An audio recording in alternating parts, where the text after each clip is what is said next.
Yo, it's your boy Ryan, Northwest Sports Fanatics, back at you with a new video. Today is Monday, January 27th, 2025, with your boy Ryan and the Northwest Sports Fanatics. Make sure you guys subscribe to the channel. Smash that like button either now or on your way out. Donate to your boy if you can. Cash App $, ORIONNWSF, or the YouTube Super Chat right here. We got WWE Monday Night Raw on Netflix. And it's kind of nice that we finally get this on this platform so we can get more people together on the channel and globally to watch wrestling's best on Monday Night Raw. Let's go, baby. Let's cue up the music, take a look at the thumb, and let's get in for about, I would assume, 2.5 hours of non-stop action. Let's go, baby. You already know what it is. Seth Rollins, Roman Reigns, and Liv Morgan. And I may end up flipping some of the wrestlers, on the thumb in the future, depending on, what's going on, obviously, today. The big matchup, obviously, is going to be Drew McIntyre and Sami Zayn. And I ended up reading a very interesting fact on the pairing. Now, Drew McIntyre and Sami Zayn supposedly have faced each other 10 times, and Drew McIntyre has won all 10. Does that change here tonight? I know a lot of us love Drew McIntyre as a big man, but it would be cool to be able to see Sami Zayn finally get a victory on Monday Night Raw or on any platform or on any event against Drew McIntyre. But let's get everything situated here. Let's get the volume pumped up. And I am ready. Sarah in the building. How are you? I talked to Odin earlier today. He said that more than likely he will not be able to make it, but I did talk to him earlier. He had a little bit of a spill with his injury, and hopefully he'll be okay. And again, we're going to be grinding it out tomorrow. I think we're going to be doing Blazers and the Milwaukee Bucks. Giannis and Dame coming to town into Portland. So I'm thinking that we might end up doing that tomorrow. At some point, I'll end up doing some Kraken hockey. But again, if there's any more NFL news that we can go over, we can always go that route as well. We are live in the ATL, Atlanta, Georgia. I imagine there'll be some stars in the crowd here tonight. Let's go, baby. How are you? Hopefully that you're doing well. And again, we're going to be shooting for 20 likes within the first hour, 30 to 50 overall if we get volume. And obviously we'll be shooting for 100 in the donos on every single stream. Let's go. Oh, this is going to be another good one right here as well. The champs, Naomi and Bianca Belair, Liv Morgan, Raquel Rodriguez. That should be good. I would assume that, and obviously the Sami Zayn, Drew McIntyre are going to headline Monday Night Raw for being the best matches. But we'll see if they have anything else sprinkled in. But again, right there, Sami Zayn, Drew McIntyre, and Sami is one of those amazing wrestlers for being a little undersized. He can match up with big men, people his size, even smaller athletes than himself. Definitely excited about Monday Night Raw here tonight. Let's go.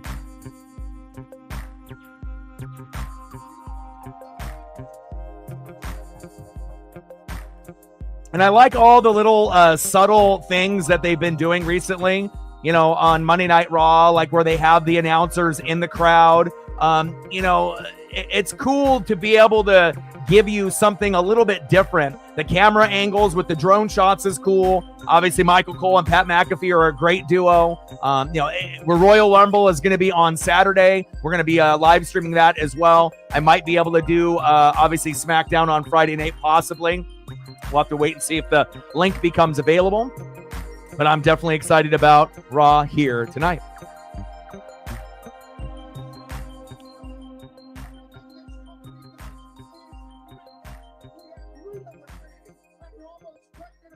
But I'm hoping that the Saints end up hiring, their head coach so we can end up going over kind of grades through the coaches that have been hired up to this point.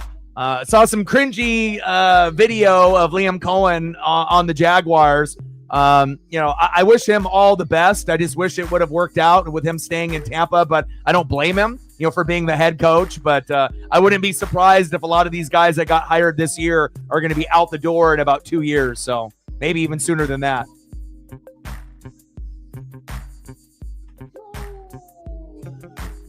Oh, Seth Rollins, let's go.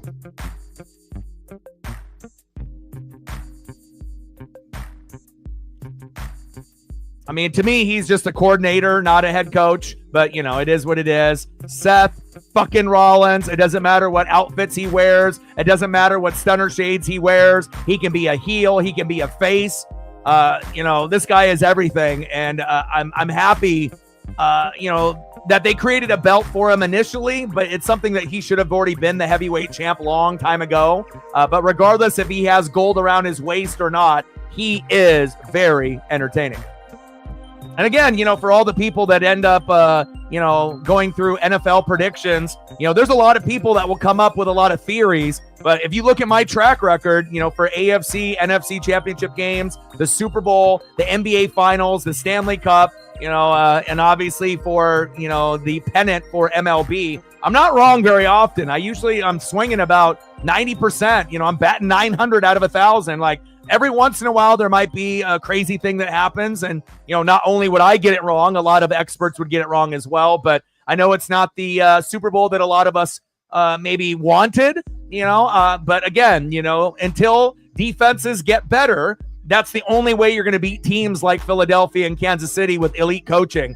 And again, you know, if these guys are hitting in the draft, hitting in free agency, again, you know, you just can't come in thinking that you can play okay and you're going to be able to beat a team, you know, in their house and win. So again, I do believe Josh Allen, Joe Burrow, Lamar Jackson, you know, some of these guys may have their moment, but again, they're going to have a 1 seed, and it's going to have to go through their building for them to go to the Super Bowl. And even with that being said, Kansas City can still win on the road. So we'll see where it goes.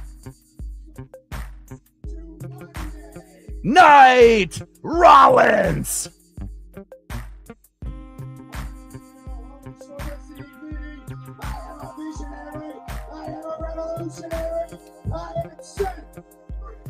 Rollins. I'm ready for Royal Rumble this weekend.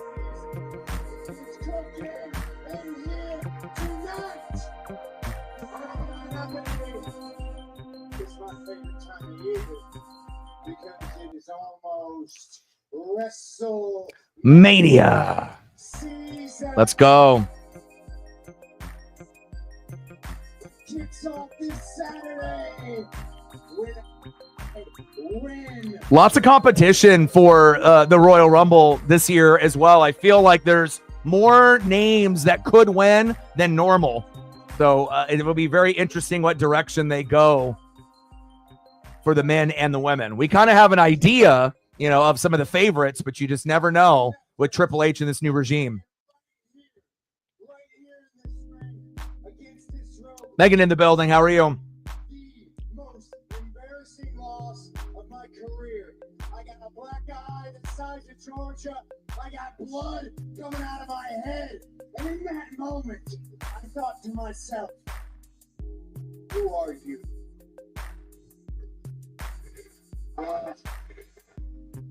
Nice little rivalry with CM Punk and Seth Rollins. You look no better than I did, and I thought to myself, who am I? Who do I want to be? I'll tell you who I am. I'm Seth freaking Rollins. But I don't stay down for nothing.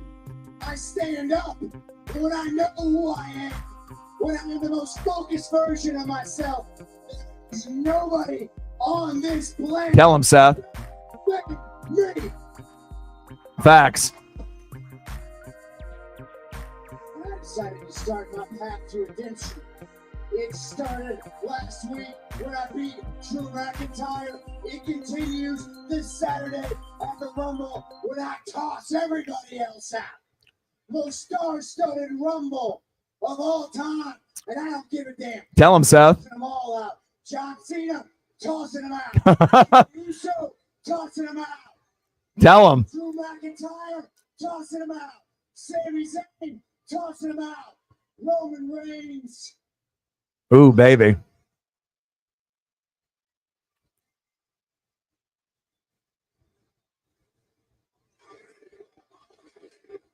Seth always knows how to work a crowd. STL in the building. How are you?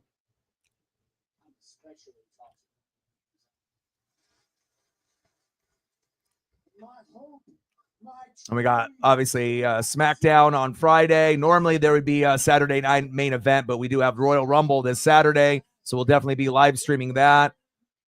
So I can toss him out over the top rope and crush his main event WrestleMania dreams to dust.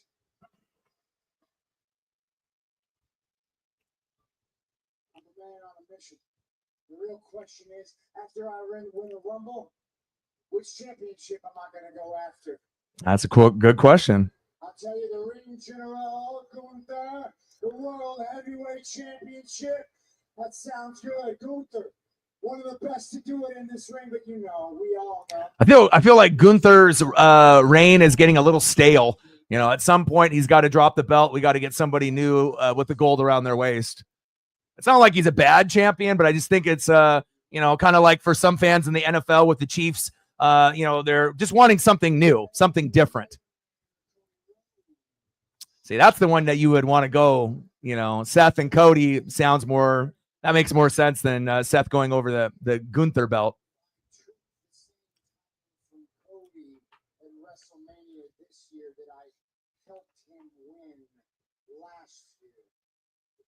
I mean, definitely Gunther is worth, having a belt at some point in his career, but he definitely is like a throwback wrestler from like the 80s and 90s. He could wrestle in any generation, kind of like a Sheamus. But again, he's not a very good talker. He doesn't have any good ring attire. He's just kind of boring to me. Like, I get it. He's a good wrestler. He's really physical. But if you can't talk on the mic, that's a no for me. And speaking of, there is Gunther. $5 holla. Appreciate you, man. Put in that work, and I appreciate you, man. You've been showing a lot of love. You've been taking on extra hours, and you've been definitely supporting the channel, and it's definitely something I'm recognizing. I thank you very, very much. Stacks on stacks, racks on racks, little Cactus Jack, bang, bang. And is there anything that you want to see photo-wise? Doesn't have to be wrestling related. If it wants to be, Cardinal related. I know baseball season, about 60 days away, roughly 2 months away. I know you're excited. Sarah's excited. I'm excited. So you let me know what you want, and I got you. We're at 5:95 to go as we're doing this Monday Night Raw in Atlanta, Georgia on Netflix. Live reactions, a nice little watch party on Monday since we don't have Monday Night Football anymore, which is a little sad that we are really coming down to the end. One NFL game left, the Super Bowl, and that's it. But it's also exciting that NASCAR is right around the corner, baseball right around the corner, and even for people that aren't into basketball, everyone loves March Madness. I mean, even if you don't follow college basketball until then, it's an exciting time to fill out the bracket and to see how many you can get right. And everything is on the line, so it's going to be fun. Just like everything's going to be on the line here at Royal Rumble on the weekend. I got you. Good choice. Tough game for him. He got emotional, but again, just they're not built, for that run just yet. They overachieved, but again, it was an amazing season.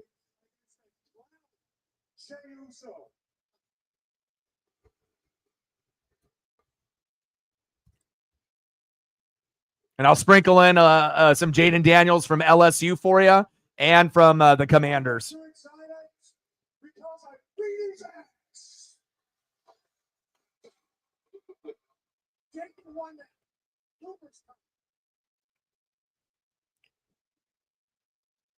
That's exactly know where you've been. Fire. Whining, top five. Complaining about all that soap opera drama. I mean, I don't think we've seen a quarterback be a rookie and be considered top 5, top 10 in a long fucking time. So, hopefully he can get better and better, and he doesn't have a sophomore slump like CJ Stroud. But again, it really just depends on the health, of the team. But, this guy has his head on his shoulders. He's a smart kid. I wish him the best, and hopefully that's not the last time that we see Jaden Daniels in the NFC Championship game. And if the team is built better next time around, maybe they'll be able to make it to the Super Bowl. But again, if you don't have a defense, you're not going to be able to make it. And even if Detroit was in that position that Washington was, they wouldn't have won either. You have to have a defense. And again, I'm not wrong with my predictions. Again, I'm pretty solid with those. And I know a lot of people want to see, the underdog. But again, wanting and knowing are two different things. Appreciate you, my guy.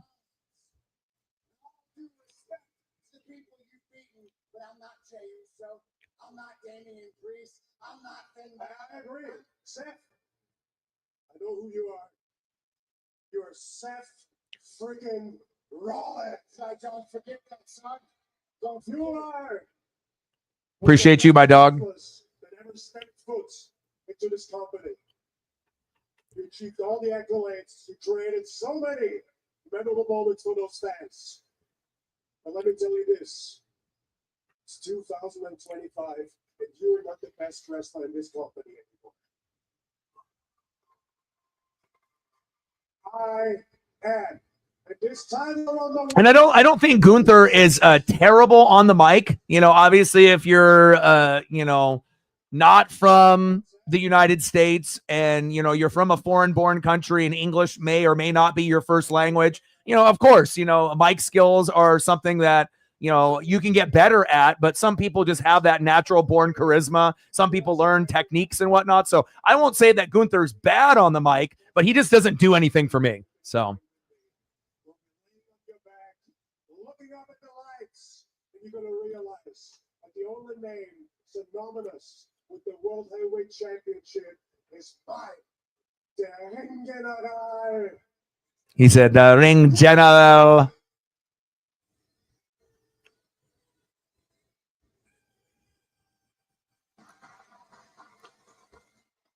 Oh, yeah. No, but nobody saw that run coming. I mean, if we're being honest, it should have been the Lions, but the fact that they don't have a defense, that kind of fucked them. They got a little bit too overconfident, but that same shit that happened to Washington, Detroit wouldn't have gotten beaten that bad. They would have scored a little bit more points as we get Logan Paul making his way down to the ring.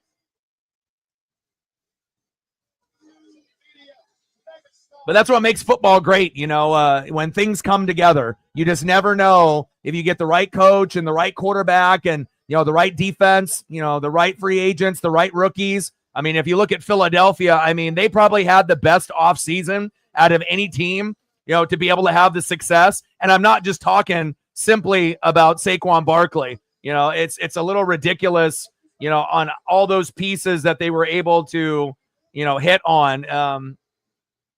Just amazing, going from two corners in the draft, Quinyon Mitchell and Cooper DeJean, right? Vic Fangio, Saquon Barkley, Zach Bond, like every single one was like a star or Pro Bowl or All Pro or NFL MVP. It's just crazy. Like, I don't think I've ever seen a free agency or, off season as good as the Eagles. That was probably the best I've ever seen. And now they're in the Super Bowl. And I won't be surprised if Philadelphia wins, if I'm being honest. Not that I hate the Chiefs, because I don't, but I just think player for player, they're a little bit deeper than Kansas City. But again, we'll have to wait and see.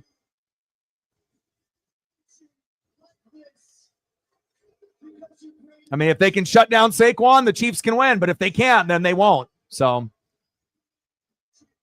Logan Paul getting the boos down like Dom. Man, the Boo Birds are out.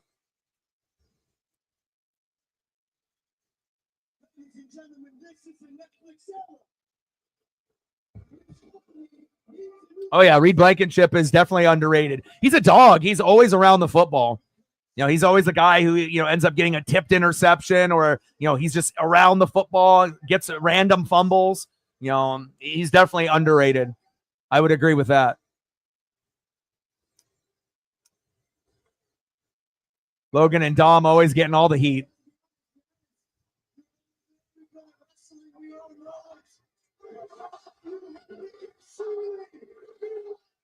He can't even cut a promo. I love it, man. And obviously he's a better, microphone general than Dom, right? But again, when people hate you, they'll let you know.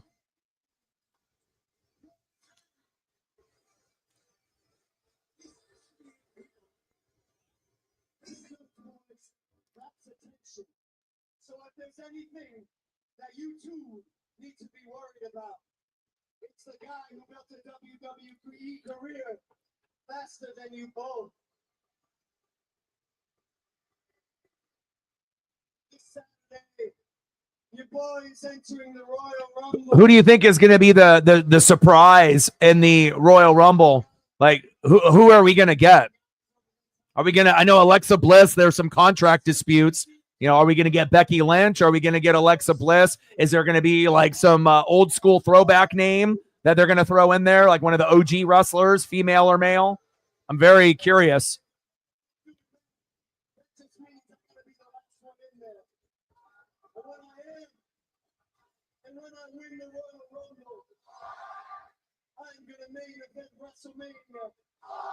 And that means I could choose anyone. I could choose Cody Rhodes. Oh, I could choose you, Gunther. Nikki Bella, yeah. Obviously, she's been in the news as of late. Charlotte, yeah. And we're going to get a Tiffy time in Charlotte at some point, so either, tagging up or going against each other, kind of how they did with Jade Cargill and Bianca Belair. You can put them together, and then you can have a split up and then have a nice little one-on-one rivalry, or you can start off with the rivalry first, so.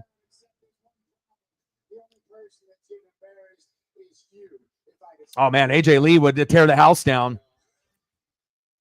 Graveyard in the building. What's good? Seth talking shit. Logan talking shit. Gunther talking shit. It's going to be fun this weekend. WWE Royal Rumble in Indy. Can't wait.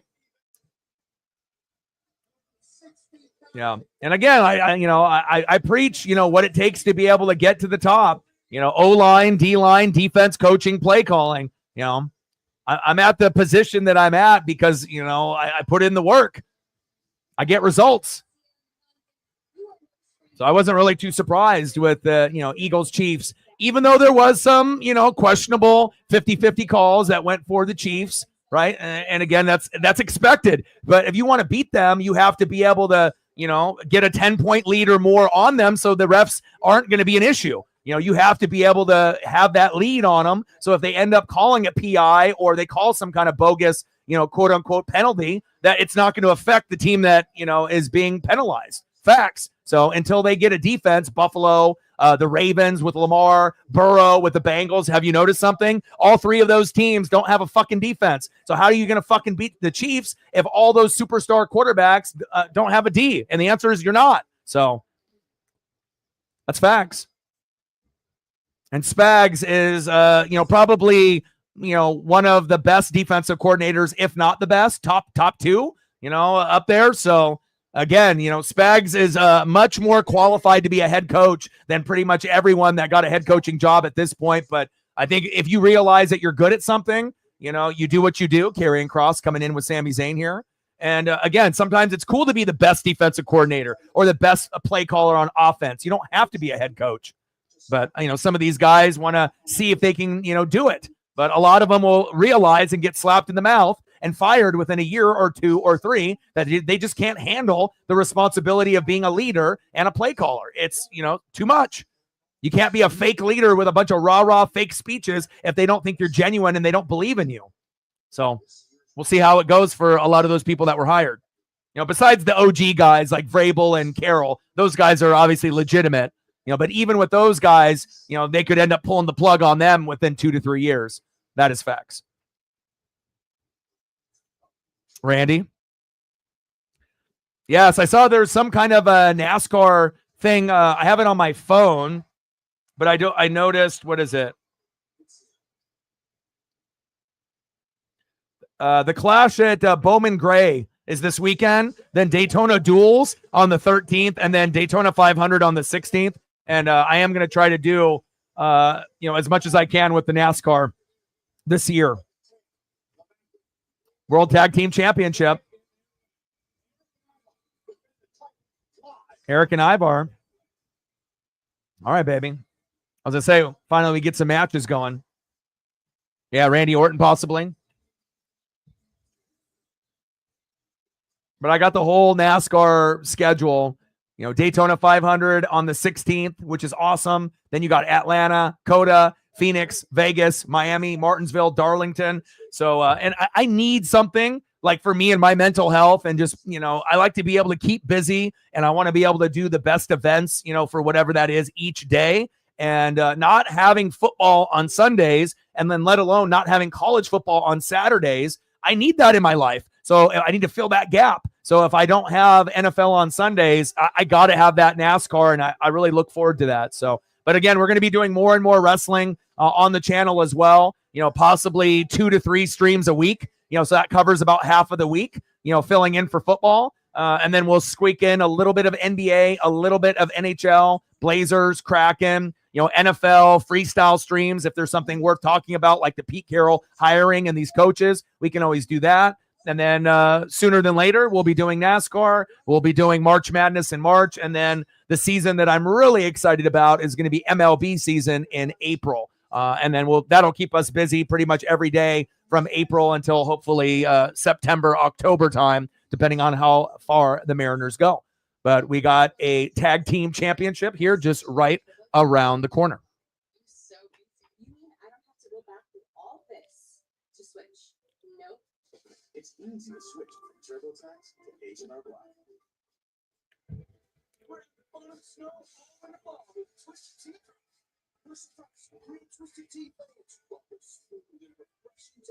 We gained a sub. Appreciate all the new subs that we've been able to acquire towards the end of 2024. It's still weird to say it's 2025, personally. Like when we just think about it and how quick time goes by, it's just kind of mind-boggling that we're already into 2025. But I feel it is going to be a good year. And again, I can't wait for these other things to start kind of getting into full swing so I can stay busy. Matt in the building, what's good? Yeah, you already know, everything that you've read, I've read. Everything that you've watched, I've watched, Raiders. Of course, he's going to support his old coach, which is pretty cool. Marshawn is a true one of one. Great on the microphone, great personality, a real OG thug that keeps it real. You can't really say anything bad about Marshawn,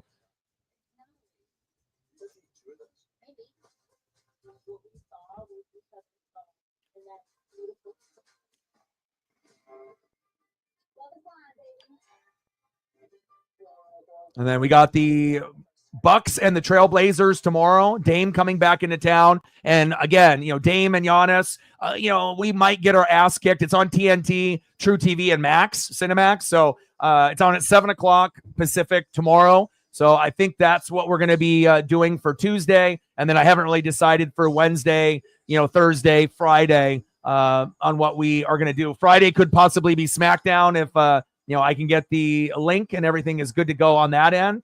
But then we still got to figure out something on Tuesday and Wednesday, maybe Kraken, maybe another NBA game. I know the Duke Blue Devils are going against North Carolina State, and that's coming up here. There's a lot of things on the slate here today. Mavericks and Wizards, Blue Devils and the North Carolina State Wolfpack, T-Wolves and Hawks. You got NCAA men, you got a bunch of NBA, and some NHL sprinkled on the slate as well.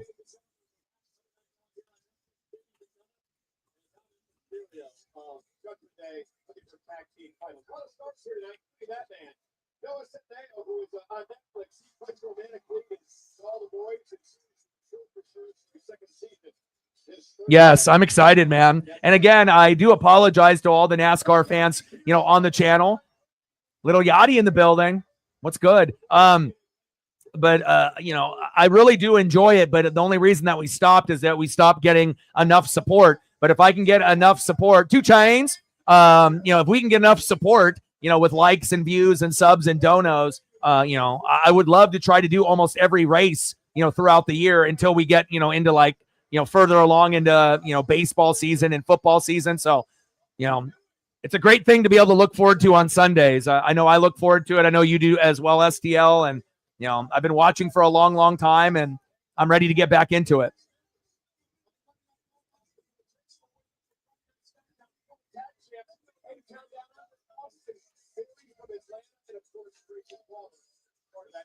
Yeah, stuff like that happens, man.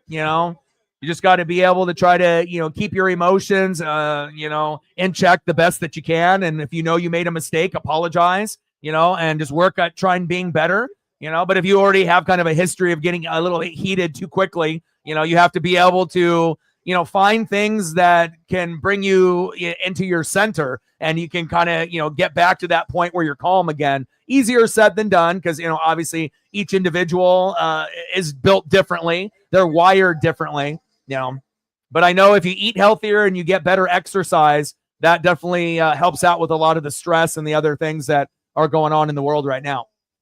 First title defense of the World Tag Team Championships. Here we go, baby. On Monday Night Raw, live on Netflix. Great company to spot under the ground. So I don't know if he's fully focused on this championship opportunity, but I know War Raiders are always ready to kick some ass. Nothing really on Wednesday for the NHL. And then on Thursday, they have, what is it? They got the Sharks and the Kraken at 7:30. It's a little late, so I'm not sure if I'll do that, but, I'll try to be able to get some Kraken matchups at some point, but.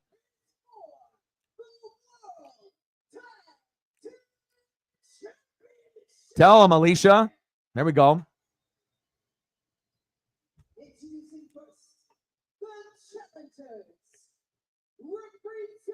And normally Odin would be here, but I think he only has access if he watches things on his phone, to be able to watch like one thing if he doesn't have access to the TV or computer with his kids and family. So, but he'll normally be here, for the pay-per-views. And I'm hoping I can get SmackDown as an option.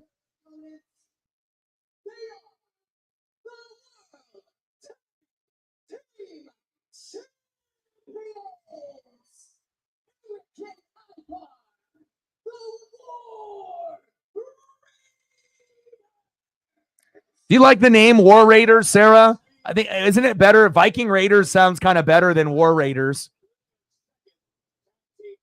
But obviously using two NFL teams as your name, I don't know if they got some heat for that. Maybe that's why they had to switch it.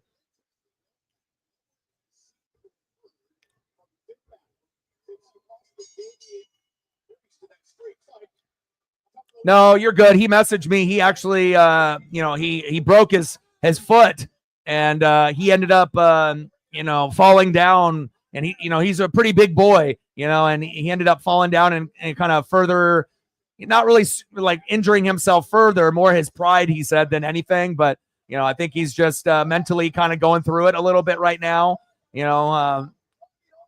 He's usually someone that is on the go, and to not be able to walk and to be confined into a chair, and not be able to do your regular routine, that's going to definitely be tough on the mentals. So, but I told him, good TV shows, good movies, hanging out here when you can, that can help. Whoa, what a moonsault. Wow.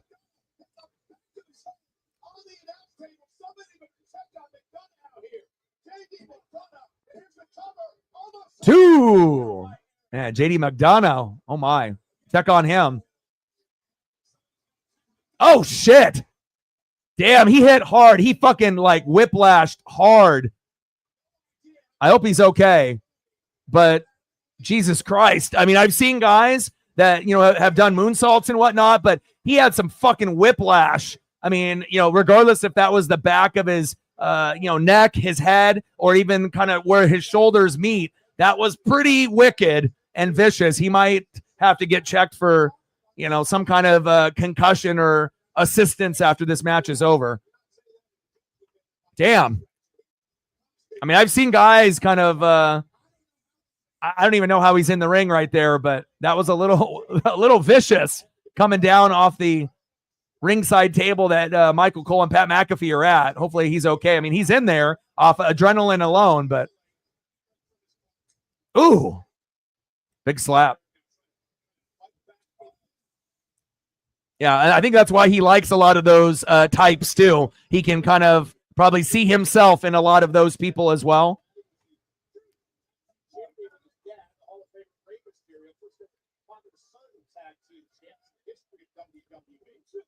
And I just like wrestling for the fact you can get people that are all different shapes and sizes. You don't have to be super skinny. You don't have to be super tall. You know, again, you can be any race, any age, and you can make it. Oh, Ivar, crossbody on Dom. Oh, I hope she's doing well.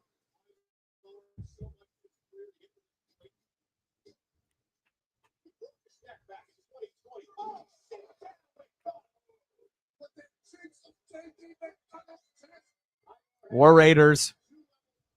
Athletic for their size. That's for damn sure. Hope she's doing well.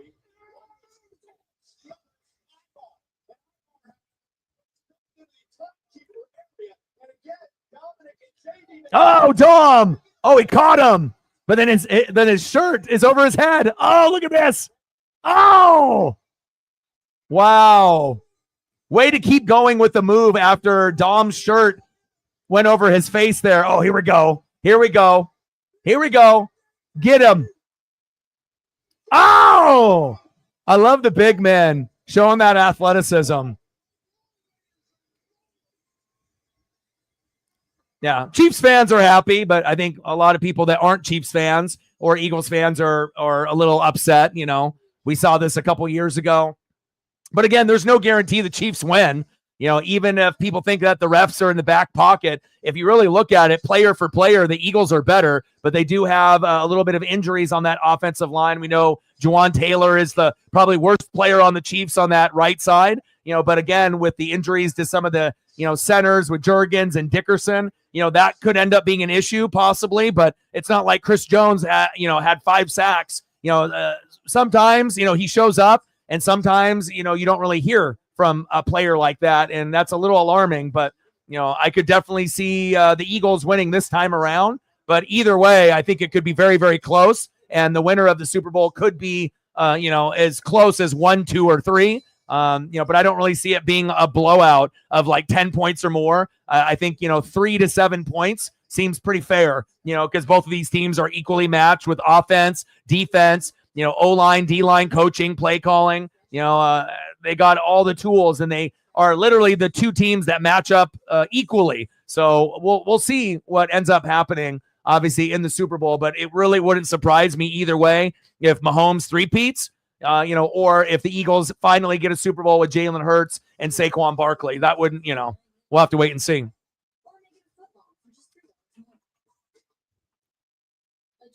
But maybe I should start, like I said, betting a little bit more, but I just don't have the funds to bet. But I mean, I know I could end up being rich if I bet, and I'm not addicted to gambling, but again, if I'm the type of person to put in all that work with the reading and the research and the film, may take advantage of that at some point or another.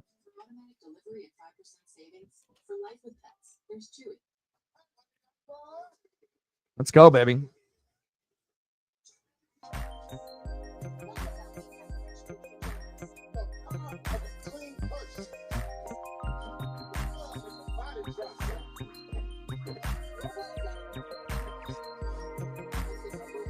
Yeah, but it doesn't really suit, the elite quarterbacks when none of them have defenses. So you're just going to have to wait for the Big Five to break up, like I mentioned. And, we say a lot of things on this channel. It's just a matter of people listen and, take advantage of the knowledge and the words that they're getting. But, we'll see. One day the era, of the Chiefs' reign won't be as strong. But, for now, it is what it is. And, and Philadelphia, it seems like they're always going to be in the mix of things. It seems like the 49ers were up there with them, and we'll have to see, who they're able to retain. And if they can stay healthy and they can get back into the mix of getting to the NFC Championship game. Detroit still looks strong, but they need defense. And there's going to be a few other teams like Tampa and the Commanders and the Rams and a few others that are going to be, kind of in the mix as well. So it'll be interesting.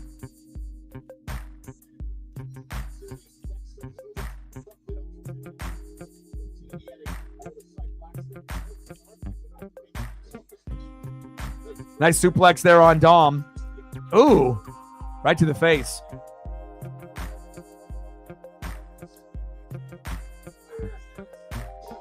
Yeah, I was gonna say SmackDown or probably the Rumble on Saturday.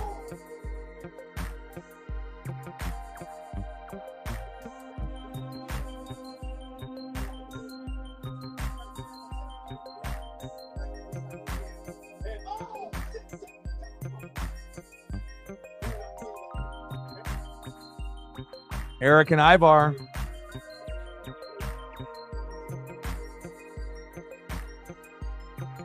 Oh. 2.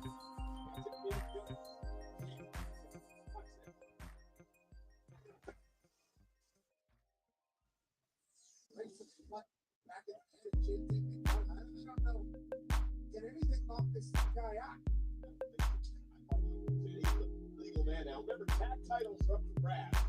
The War Raiders and champs. Oh, what a double team. Dominic survived the sack there. Oh.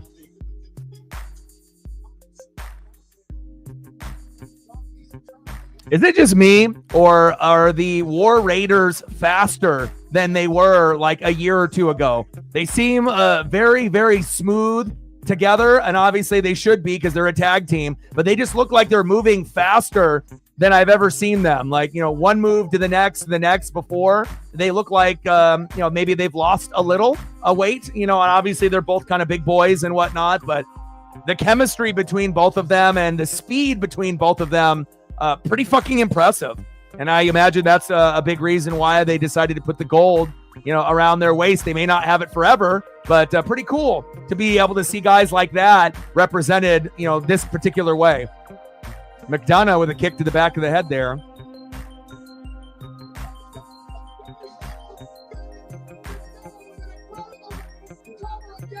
Two.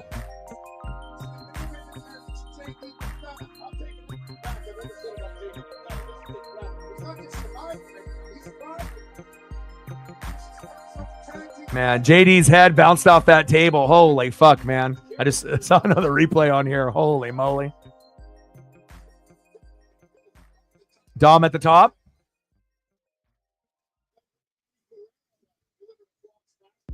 Oh. Spinning heel kick from a big man like that is fucking insane. Like, you never would see something like that in the 80s or 90s by a man of that size. I mean, we've had guys, like Bam Bam Bigelow, and we've had a lot of athletic big guys, over the years, Vader. But man, these guys are extremely athletic for their size. Oh, what's cooler than being cool? Carlito. Oh, 619.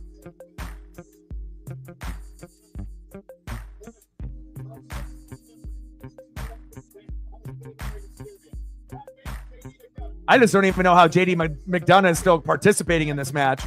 Oh, nice moonsault. Tag to Dom. Dom with the splash. Incoming. 5-star. It might not be Eddie or RVD, but... Oh, good save. I mean, even just doing, back kicks. And, I mean, we don't even have to talk about stuff that they do on the second rope or the third rope. Just the moves that they do, in the matches. Impressive. Too bad Odin's not here to enjoy. I mean, I imagine he's watching.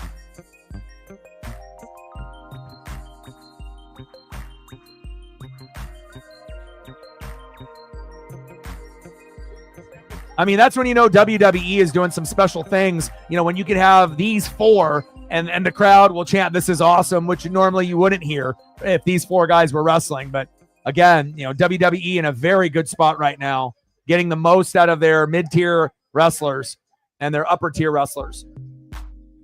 Ooh. Slipped a little bit on that, but he got him.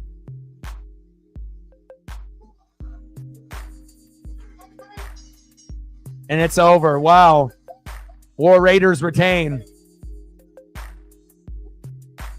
I mean, when you look at the War Raiders, you just assume that they're going to be slow and it's going to be just a lot of punches and kicks and DDT body slam, just kind of like regular big man moves. And awesome.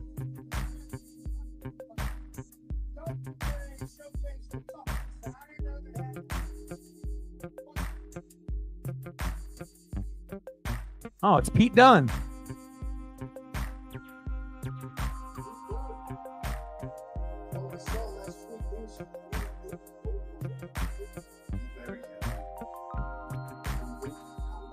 All I tried to say is somebody should, show this guy in the future. That's exactly what we were just saying. Okay, Kofi.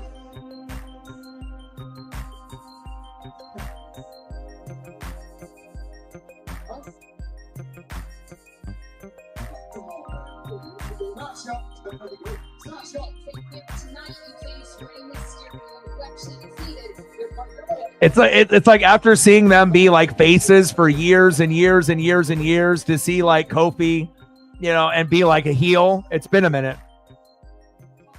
It's been a minute since we've seen these guys be a heel. No, not Ron Breaker. A-Town down under Austin Theory. No, not Austin Theory.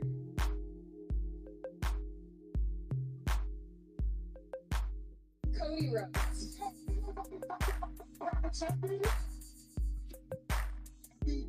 Tonight, it's here. If I'm going to beat the brakes off of Rey Mysterio, not just in front of my city, but in front of my mother, my father, and my sister. All the fam is there. That's cool. I've heard from them, but I spent way too much money on stuff those seats. So they're gonna show up because you will not be able to miss Xavier Woods, Rey Mysterio. That'll be good.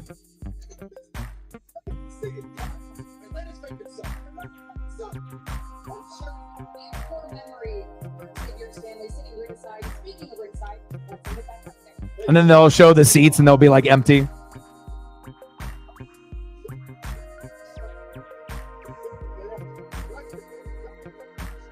It's crazy how they like remake cards like that all-star card of Jay there. They used to have baseball cards of Topps when I was a kid that looked just like that. It's pretty cool when they end up doing remakes of cards that I collected when I was a kid, when I was 5, 6, 7 years old. And now you start to see them in wrestling and baseball and different sports. Fucking cool, man.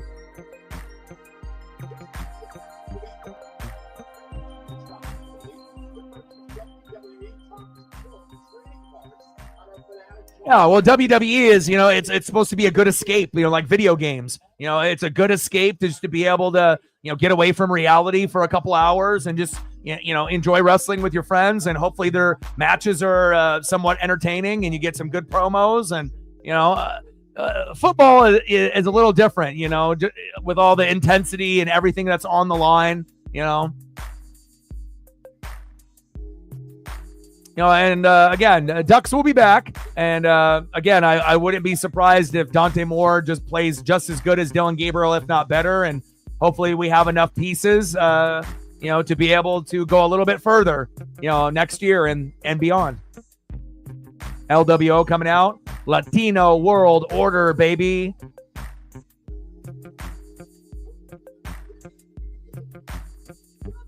Rey Mysterio.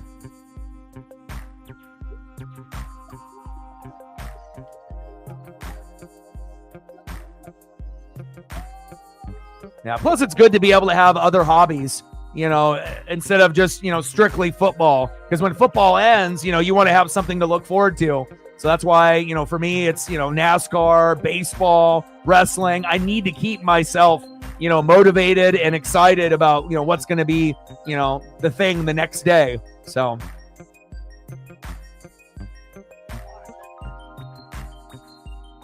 I saw a post on Twitter/X, which I imagine Sarah has seen because we usually see the same types of things, either on that feed or on other social media. But I saw that there was a video of a kid that ended up getting a Rey Mysterio mask. And then they had like the friend or brother, they were rewatching the Monday Night Raw when it happened. And then he was holding the mask. Like that would be an epic like souvenir to get. I mean, besides, like Bret Hart stunner shades back when me and Sarah were kids, we would have lost our minds. But, to get a Lucha Libre official Rey Mysterio mask, I mean, not only is that going to be worth probably the most, besides like a Cody Rhodes weight belt. I think those are probably the two coolest things that you could have possibly gotten from a wrestler, in this generation of wrestling. But, back in the day, it was like some cheap plastic glasses from Bret Hart, but still, that would have been a core memory that you never would have ever forgotten.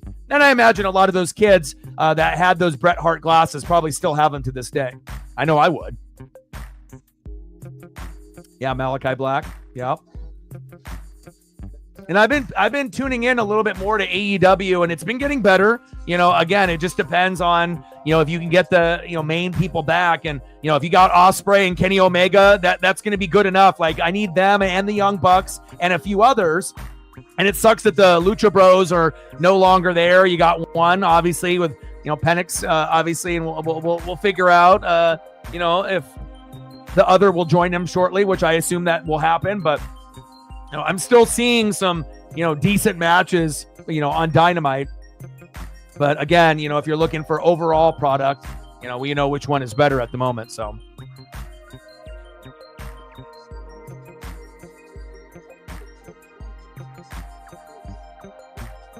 Yeah, Hendry Nemeth. Dolph Ziggler.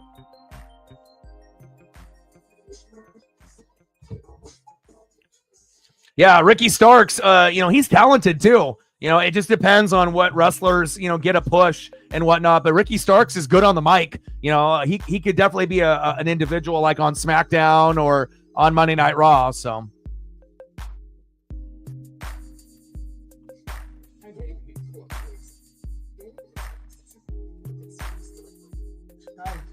All right, Paisley's in here. I need to go get a drink here real quick. I'll be right back. Give me one sec.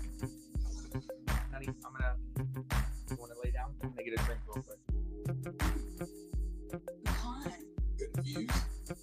Maybe you just need a Snickers pecan. Want to save on car insurance? Sure, if I get you the best price. To really save $200 a month. Melvin's payment went from $389 to $164. Stop waiting and see how much you can save today.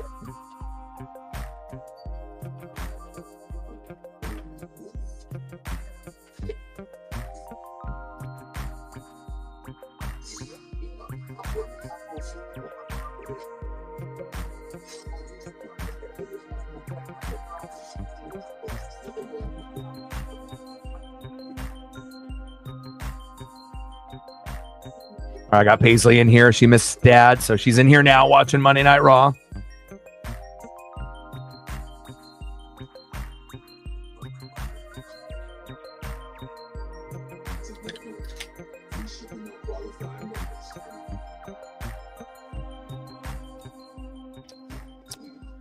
I really wanted to get my 6-minute stand up operating at Steven, but one of the celebrities in attendance tonight.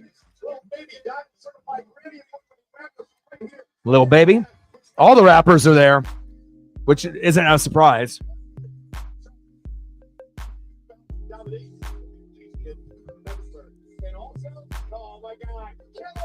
Killer Mike in the building.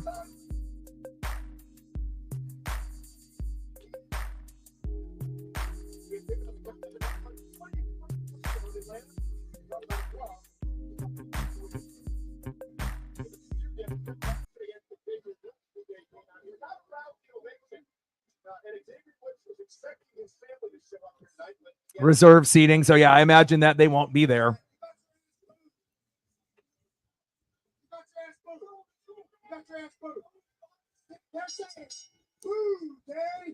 Boo day.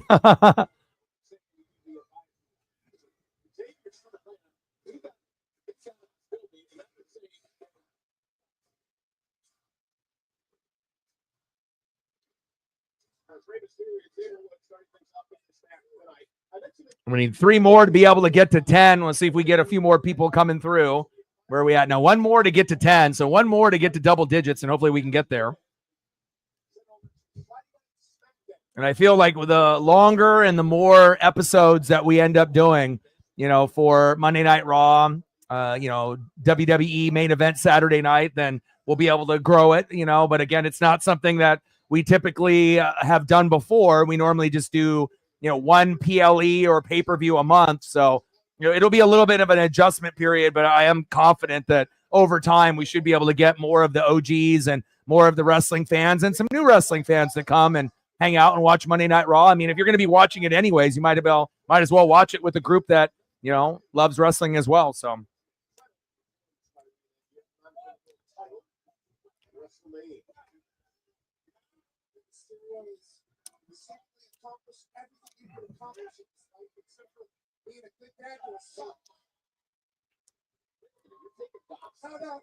Having a good son. He was a great dad. That's on me. I didn't even say it the way I said it. Zillion is going to SmackDown. Terrible, crappy son. Everything else about him is amazing.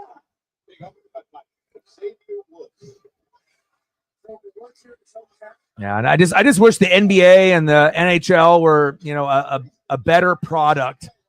I think the NHL is still better than the NBA, but I don't know. I feel like I don't know. I mean, it doesn't have the same type of excitement for me this season compared to like last season and the season before.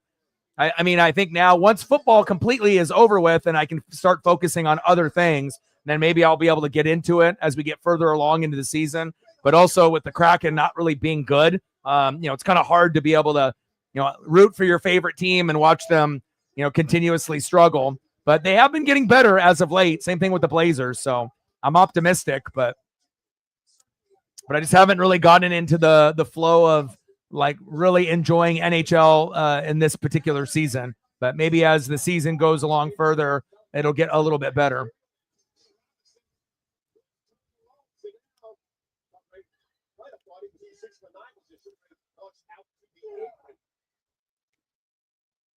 Get him, Ray. Sunset flip.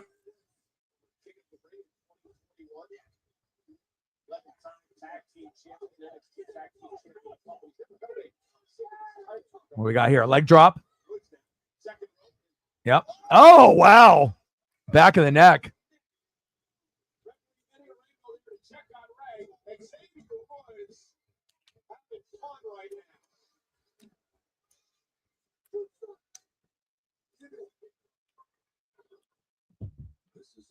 When he got injured in a car accident, he called Morgan & Morgan. He not only gets an order, he gets trial lawyers like Sam and Jessica, who are in it to win it. He gets his own investment. Have you been watching a lot of NHL this season, Sarah, or no? I'll still tune in here and there with, you know, I keep up with, you know, records and scores. But as far as like watching full games of the NBA and the NHL, you know, I'm not really doing too much of that. You know, if the Blazers are playing and there's nothing else going on, I'll watch them. But, you know. Well, okay, now we do. Domino's loaded chicken. And for a limited time, Domino's. But hopefully the Kraken can win tonight. They're on the road against the Edmonton Oilers, so that could get ugly. But you never know. And then they play tomorrow at home against the Ducks from Anaheim. That's a winnable game. And then they play on Thursday against the Sharks, another winnable game. So.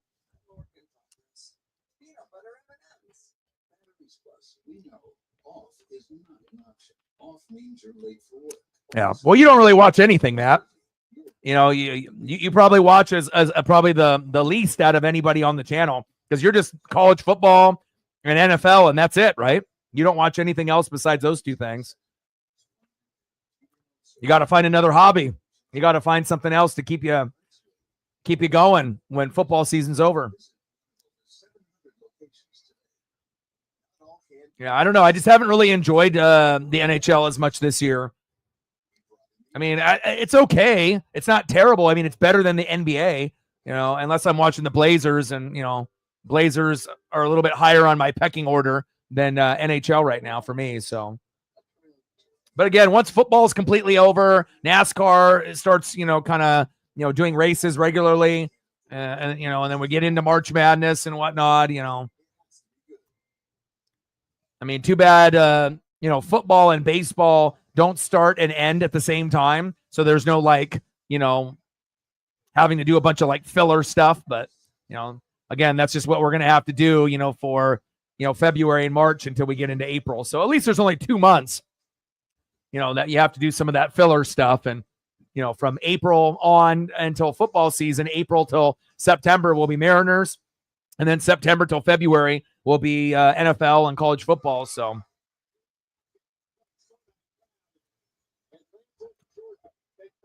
yeah, well, WWE. Yeah, that's good. So football and wrestling, they go hand in hand. Xavier Woods and Ray. Blows to the head.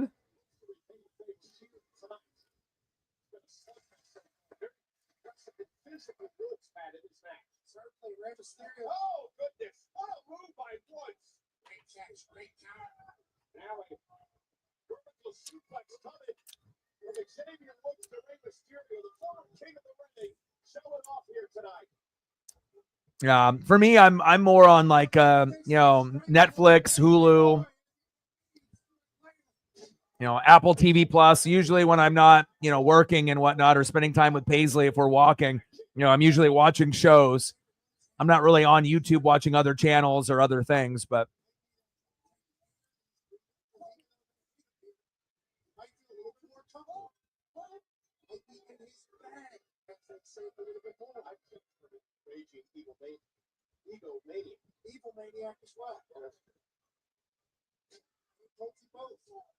crazy that still Ray is still wrestling at this point.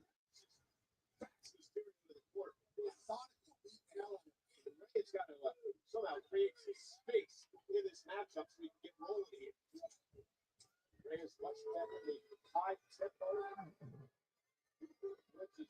Successfully slid down. Mysterio though catches a boot. Could this be an opening for the former world champion? Ray again with a big elbow. Ray sent out to the apron. Oh, and a big kick to Woods. Woods is stunned a bit. Rey Mysterio has a chance to get back into this matchup. Mysterio up to the top rope. Now the gloat is rolling. Ray on the top rope. It is pushable. Falls it up to the run. Nice Hurricane Rana. Credit to Rey Mysterio.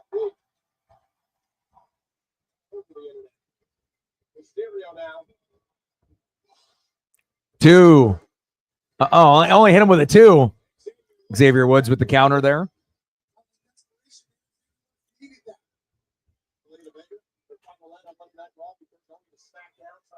Yeah. Well, I mean, it shows you like how how many crazy things went on back then. Not only on TV but behind the scenes. I mean, they never could get away with that kind of stuff now that they did in the 90s. Whoa, look at Xavier Woods picking up Ray. Ray trying to counter.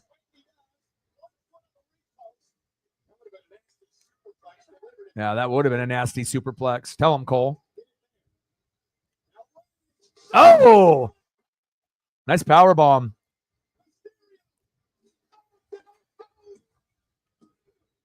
Two.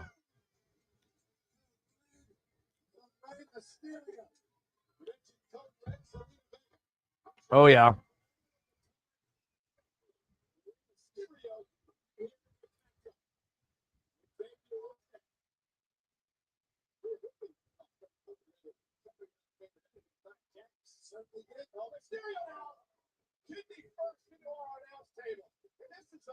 Xavier Woods is just a different person. Different person in the ring. Aggressive. Do you want out? Over at ringside. His family, I believe, had a lot. Front row. His father, Alvin, his mother, Angelita, his sister, Amber, who's never seen Xavier. Yeah, we're going to be live, and we'll be out here as well. Oh, my goodness. Xavier Woods just like Kobe's off did.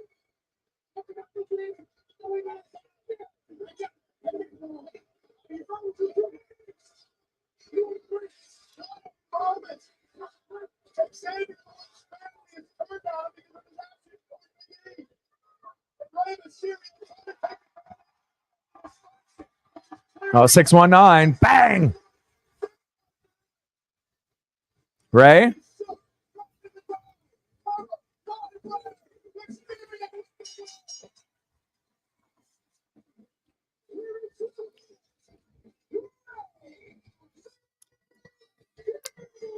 I don't know. For me, I like fast-paced wrestling. So I like lucha libre style. Anything off the top rope that's high risk. I mean, it just really depends on who it is. Honestly, for me, I think I enjoy, the mic skills, probably the best out of anything. Obviously the matches are cool, depending on what kind of matchup we have.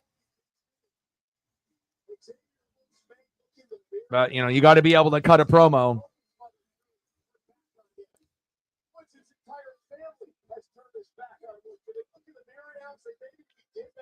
Yeah, I mean, especially if you're, 40, 50, you're getting up there and you can still, give it your all. And, Ray is a legend and an icon no matter what, no matter how old he is. People will always love seeing him.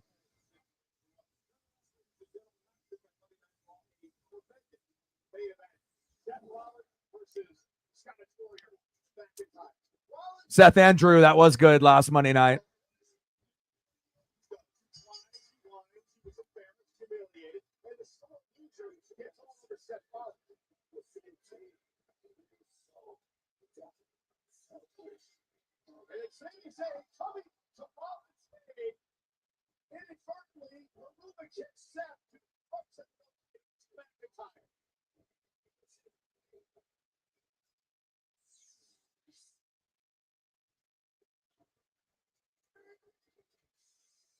And then Senior Bowl is Thursday. I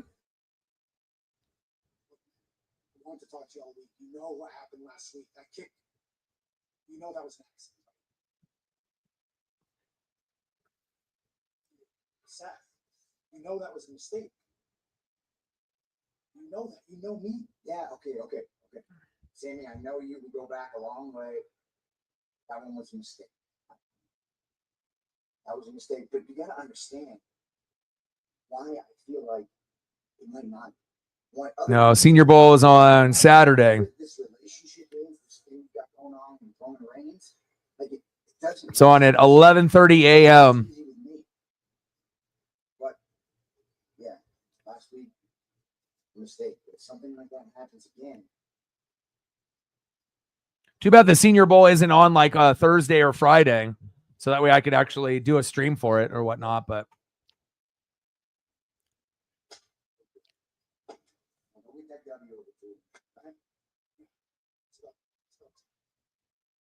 Going to be interesting to see how things play out this weekend on Sammy and Seth Rollins in the Royal Rumble match. The event, of course, in Indianapolis, Indiana. It all starts Friday with the kickoff show at the Fieldhouse in Indianapolis. You and I, Pat, will be hosting the kickoff show.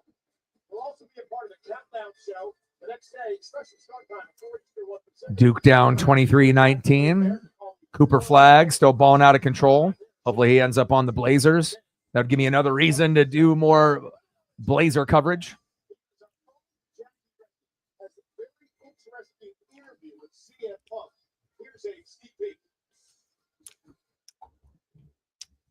Is there any insight as to what this favor that Paul Heyman now owes you is about? The sneaking suspicion. Favorite wrestlers, Matt?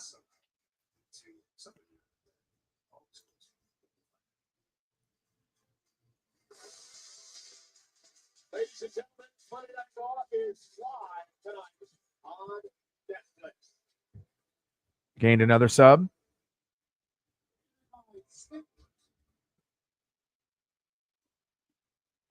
Presented by Snickers.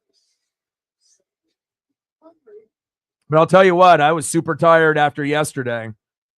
7 hours straight is too much. Yeet, yeet, yeet.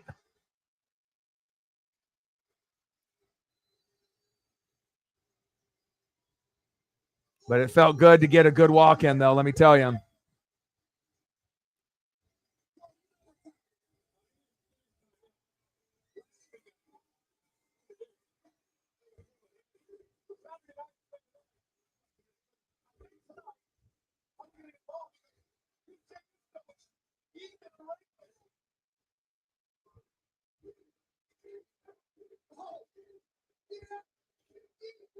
Let's go, baby.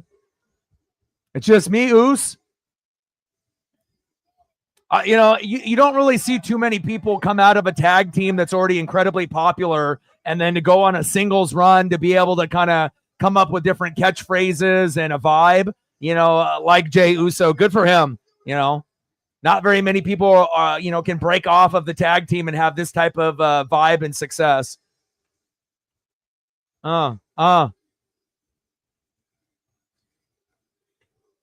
Kids love it. The adults love it.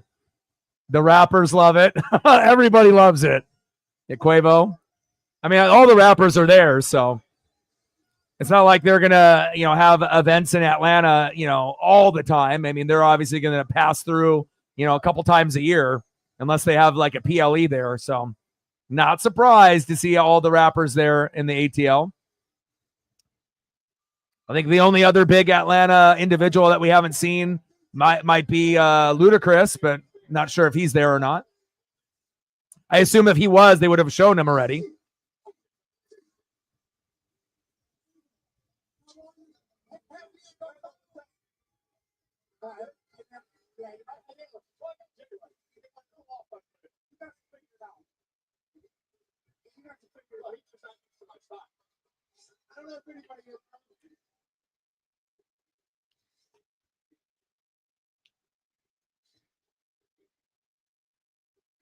Yeah. Well, of course, Michael Cole is going to be able to act a fool and be a little goofy and whatnot because Pat's with him. Pat brings it out, you know, just about having fun and, you know, being yourself or even not necessarily being who you normally are, but just trying to be a little bit of a funner version of yourself, to not care what other people think, even if you're a little goofy, you're a little nerdy, you know, it might be a little unnatural, you know, for him, but at least he's trying, you know, to be able to, you know, have a funner side come out. And that's the cool thing about Pat and some of these other people, you know, that's just how Pat is genuinely, right? You know, but Michael Cole is more serious, you know, he's not normally ever going to do anything like that. But again, Pat will bring it out, you know, into these other individuals. And that's what makes, you know, WWE cool, because it's authentic, you know.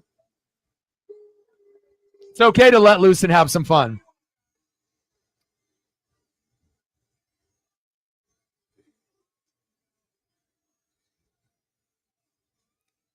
You know, some people have the natural swagger and some don't, you know, and that's why when you see people that don't have swagger or an aura and they try, you know, sometimes it comes across a little, you know, weird and a little goofy and a little out of place. But, you know, Michael Cole is an OG, so he might not be able to handshake rappers or, you know, fit in, you know, like Pat, you know, seamlessly, but at least he's trying to have fun. That's what it's about.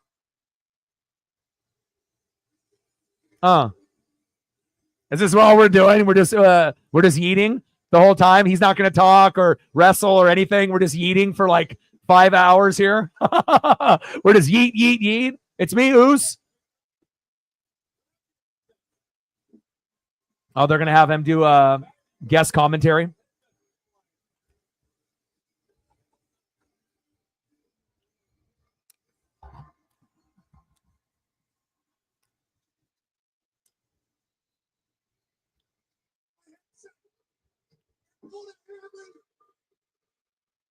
Yeet.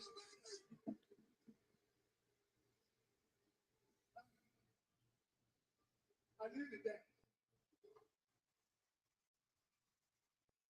Yeah, I needed that. I appreciate y'all. Yeet. Thank you. Yeet. I rock with y'all. Yeet. Incredible love, y'all. Yeet. Yeah.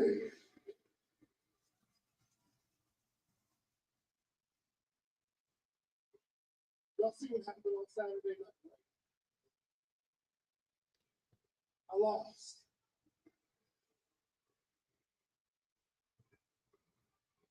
I lost. So I played well. But the ring tuner was that good. So we're about halfway through Monday Night Raw. And we still got Sammy and Drew. That'll be a main event, I assume. And we still got the female tag team championship on the line. Seth Rollins got my name in his mouth. Gunther got my name in his mouth. Now Saturday, I know what I need to do. I'm gonna throw all the asses over the top rope. Tell him. Go in the Royal Rumble. Yeet.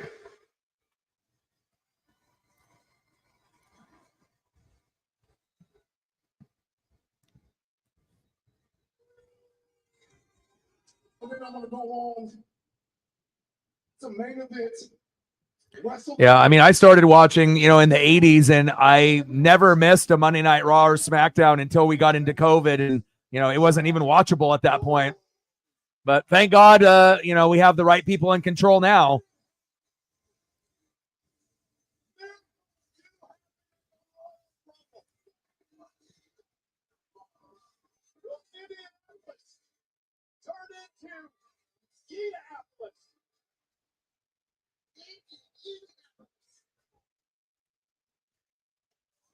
Ladies and gentlemen, it's Saturday night. Special start time at 6 Eastern. Jey Uso, go on. The Rumble man wins. Well, we invite you to meet the great company of Indianapolis this Thursday, Sunday at Royal Rumble weekend. Now we more talented here tonight. 6 times now. Call the QR code at RoyalRumbleSorted.com. Oh, 100%.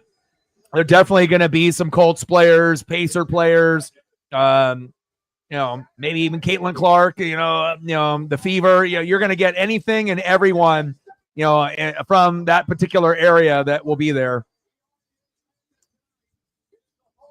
I mean, as long as they, it's not like I can say, as long as they can afford the tickets. If anyone can afford it, it's those people, like pro athletes and whatnot. So. But I imagine tickets are, decently priced for the Rumble. Not as much as like the Super Bowl, but, 29-22, NC State up by 7 on Cooper Flag and Duke. Got that in the background here. Kraken is coming on in a little bit. Don't know what's going to happen with them in Edmonton, but we'll find out. But hopefully we can get some more, NFL news. So that way, if we end up doing NFL streams and whatnot, if people want to go that particular route where we just do, NFL and, food, I would rather go that route. But I guess we just have to kind of, trial and error, and just, each day we'll see, what the turnout is. Some days are going to be a little bit better than others, but, I got to be able to choose the thing that's going to be best suited for me, instead of just, doing a random NBA game or some random NHL game and I'm not really feeling it. I want to make sure that I'm enjoying what I'm watching and whatnot. They're not just trying to stream just to stream. So, but we still need that Saints coaching job to be, wrapped up, and then we can do a higher, NFL hires in grades A through F. We can do something like that. But obviously, doing food would be something I would definitely lean towards. But again, you just never know, what the turnout is going to be until you start doing it on kind of a regular basis, and then you can get kind of a feel if it's something that we can continue doing or that we'll just do once in a while. Man, Duke down by 10. Join me at chime.com and they're ranked number 2 in the nation. Cooper Flag is the business.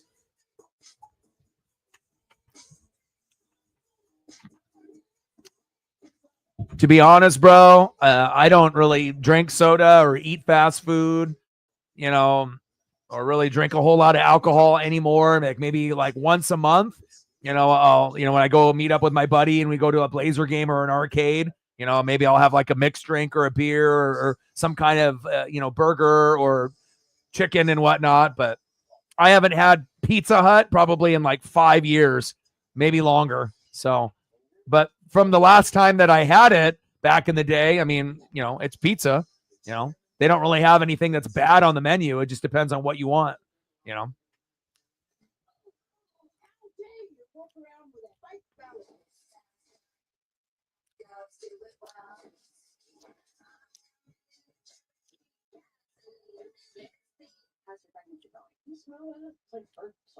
So Kraken and the Oilers are going to be on here in 12 minutes. So I'll turn that on so that way I can at least see how they look.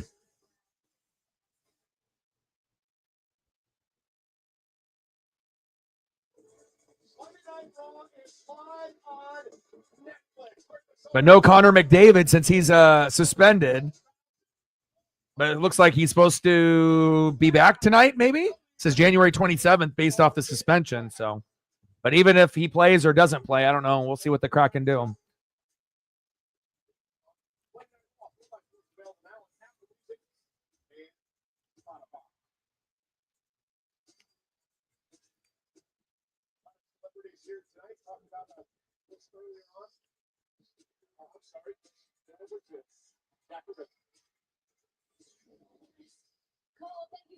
Jackie Redmond.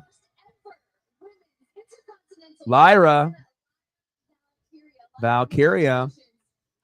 You know, when I interviewed you after this historic, and you said you would be a fighting champion, and with that, I understand you have some pretty big. The belt is too small. They need to make the belt a little bit bigger for the females.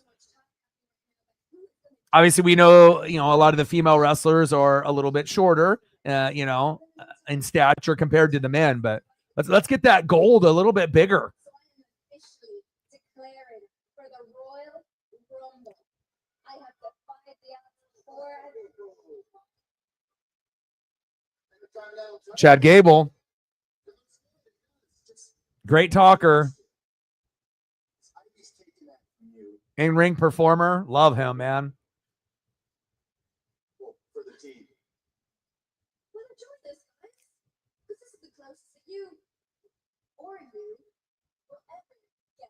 Intercontinental Championship. Lara, we're not ready for me to take that title from you. Eliminate you in the Royal Rumble and put the little bird wings of yours.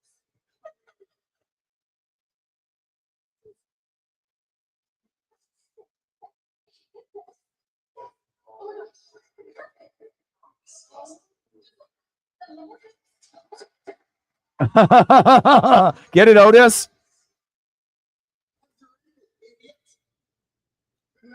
Stupid little TikTok dances I see. You got problems, you baby your careers, huh? It's pathetic.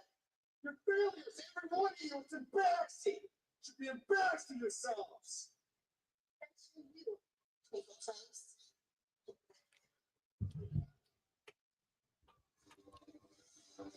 David's just amazing. Yeah, he's a little tiny, bald, peanut.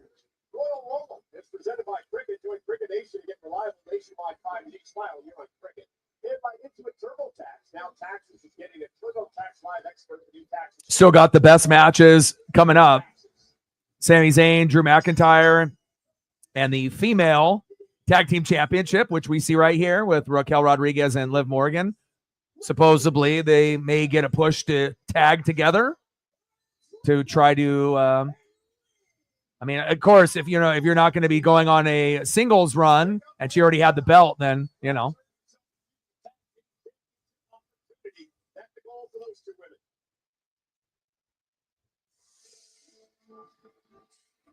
We got Naomi and Bianca Belair.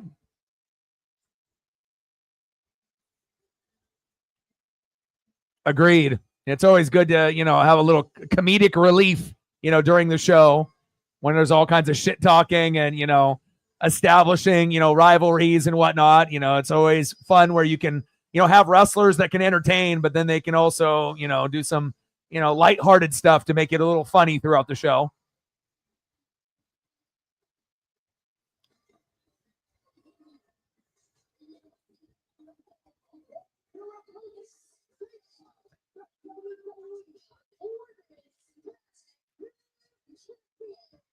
And then eventually we're going to end up finding out that, Naomi was the one that ended up jumping Jade Cargill, right? Eventually they'll release that. And then this feud will,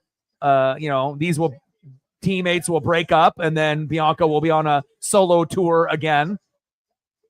She's too good to be in a tag. You know what I mean? Like if you want Jade Cargill and that was like a mentorship, but again, sometimes storylines will force wrestlers to go into a tag, but it's like Liv is too good to be in a tag, but she already had the singles run. So, it helps Raquel Rodriguez, so I get it. And obviously Naomi gets a little bit more shine with Bianca, but Bianca is too good, to be in a tag. So, but with Charlotte Flair coming back and the emergence of some of these other females, there'll be some new rivalries, I would assume. Tomorrow night, NXT on CW is right here in Atlanta at center stage. Naomi and Bianca defend the tag team titles against Lash Legend and Sakara Jackson. Tomorrow night, NXT on the CW. Put it here, Nick Joseph on the call. And Booker and Corey.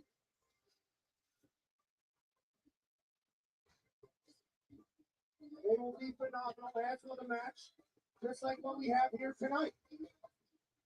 Anytime you get a chance to be. All right, this one should be pretty good. Obviously, we know Drew McIntyre and Sami Zayn will probably be the best match, but I think this one's going to be pretty entertaining. Hopefully it's not like a squash match or anything. And we got another about hour left, so hopefully this will go a good 10, 15 minutes, I hope. And then hopefully Sami Zayn and Drew will go like 15, 20. But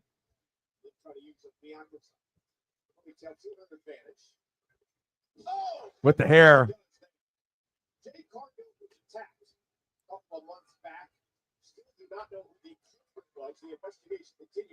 Yeah, female division is so incredibly good.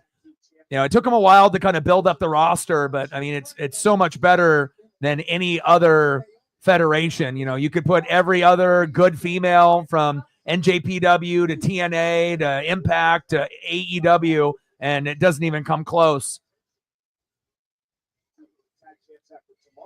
I wonder if after Britt Baker's contract is up, if she'll make her way to WWE, because sounds like they're not really on good terms over there. And Dr. Britt Baker would, definitely be a star in WWE for sure. She's got a good skill set and a good wrestler and good on the mic as well. Tag team champions here at WWE together. Liv and Raquel very much on the same page. Raquel's actually a 3-time tag champion in her career and also NXT 2-time tag team champion and an NXT champion as well. I know I did say that. Gray signed with WWE. And I like the timeless Toni Storm, where she was like, her gimmick was like, I'm brand new to the company type of thing. And then her and Mariah May, so I feel like they got something kind of cooking over there. It's just that it's not as good as WWE, but some of the matches and the promos are on the WWE level for sure. I feel that there's definitely is some good gimmicks and some good wrestlers in AEW. I mean, I'm never going to stop watching. I mean, obviously there was a point just like in WWE during COVID where I did stop, but I'm still going to continue to watch WWE and AEW on the regular.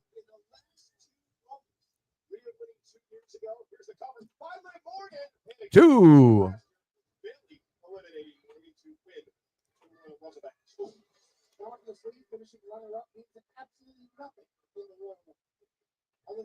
Tag by Naomi to Bianca Belair. Little double team here, probably some kind of. There we go. Little hip toss. Oh, there we go. I like that double team move. 2. Yeah, Athena is having a good run where she's at as well, NJPW, and actually getting, Japanese fans are built a little bit different. They really show a lot of love and appreciation. And, if you can get your name chanted and you kind of feel like a wrestling god, even if it's only for a night, it's cool. And, someone like that definitely deserves it.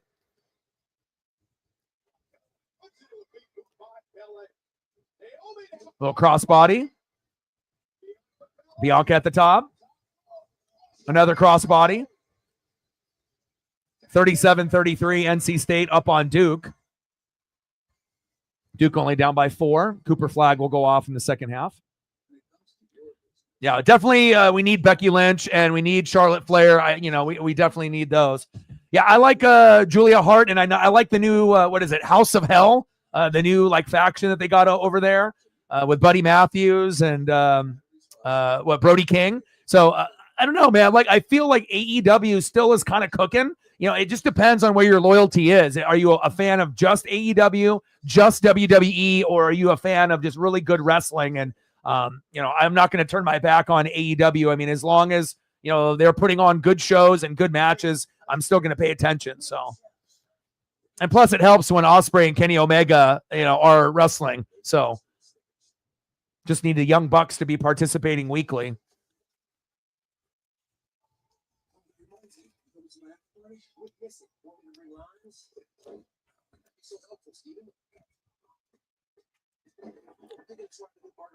Yeah. And if you haven't watched AEW Dynamite in a while, Sarah, I would recommend watching it. Now, as far as like Collision, you know, that's going to be, you know, kind of like NXT, where you don't really need to watch, you know, Collision unless they have a big match, you know, promoted for that particular show.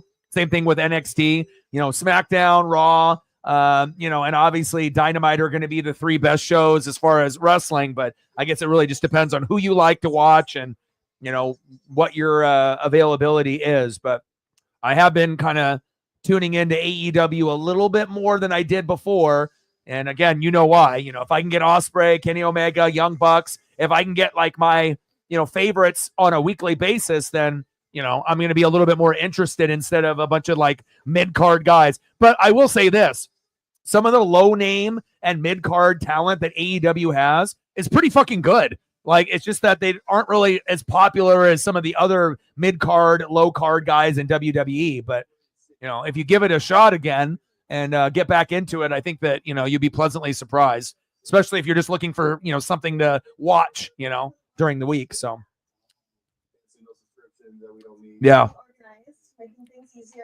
Yes. Like when they ended up doing the backflips on the top of the rail, like you're going to see crazy stuff out of Ospreay and Omega. You know, Omega almost died, you know, like with the surgery and all this stuff. Like, it's crazy that he's even back.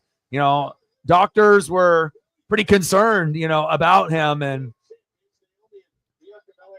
you know, you got to have your best to be able to thrive.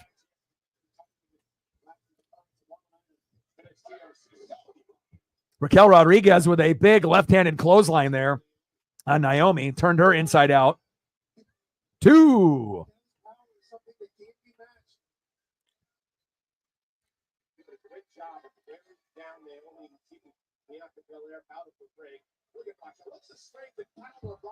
Wow. That with my 23-month-old. I feel like I'm the strongest person on earth. Raquel just do that with another adult. So comfortable, so dominant. It might be the time for Raquel to win the Royal Rumble this week. Could be a good bet. Raquel,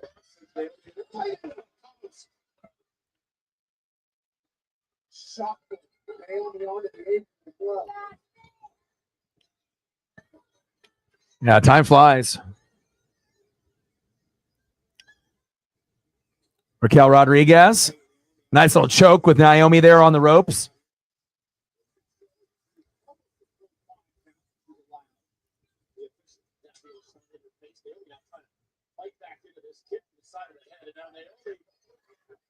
Oh, wow.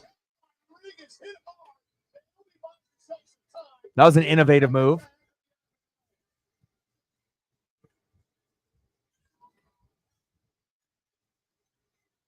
Naomi get a turn.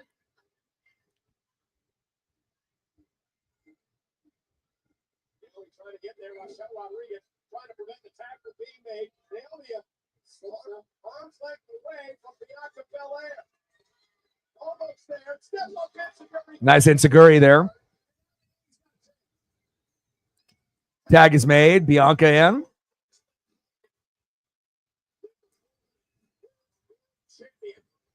Big drop kick there. Saw that. You probably already saw it too. Dakota Kai with like a concussion. She can't catch a break. Like, as soon as Dakota Kai gets healthy, she gets injured again. Hopefully she'll be back.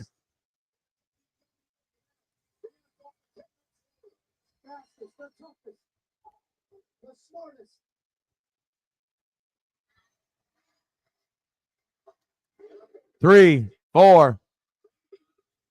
Ooh, nice backflip.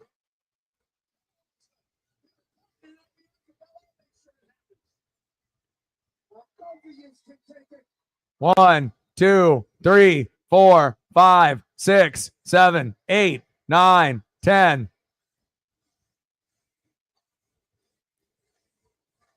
She did 16. Oh, there goes Raquel Rodriguez after pulling on Bianca's hair. Nice spine buster there. Little backflip. Vintage. 2.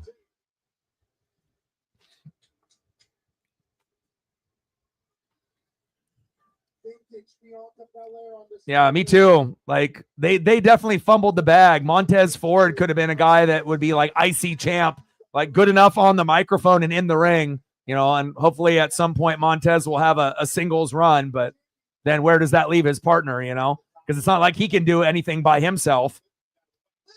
So it's like Montez is kind of just stuck, I think.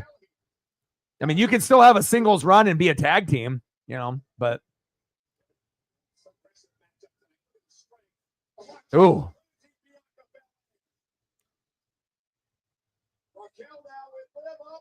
Oh. 2.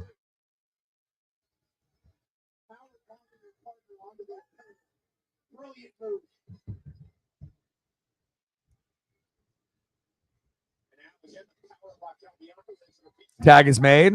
Blind tag. Kick to the back of the head. Naomi. Oh. 2. A little bit of a fuck up right there, but she still saved it.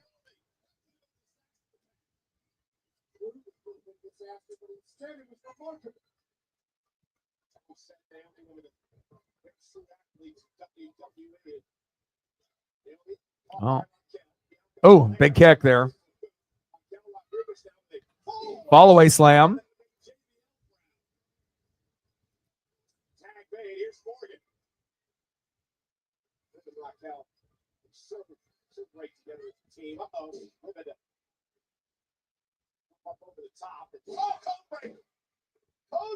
Code breaker by Liv.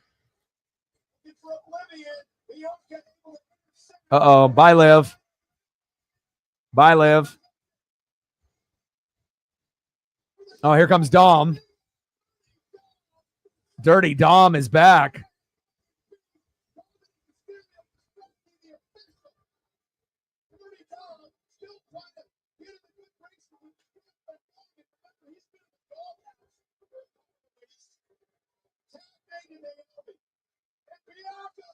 Oh, Bianca on Dom. Let's go. There we go. Split-legged moonsault. 2.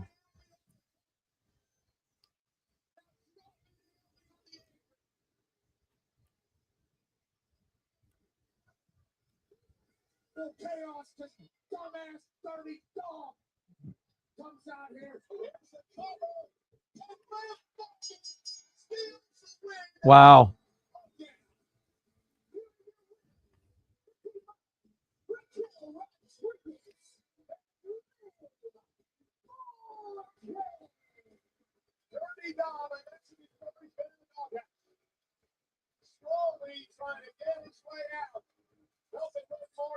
Raquel Rodriguez and Liv with the win.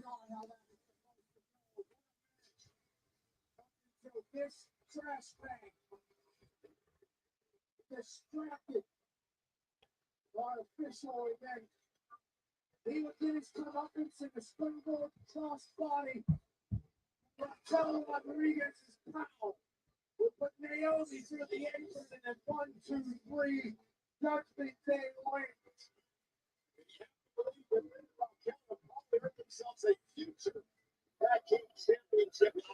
All right, I got the Kraken game. They're doing the national anthem. Oilers and Kraken. All right, Kraken.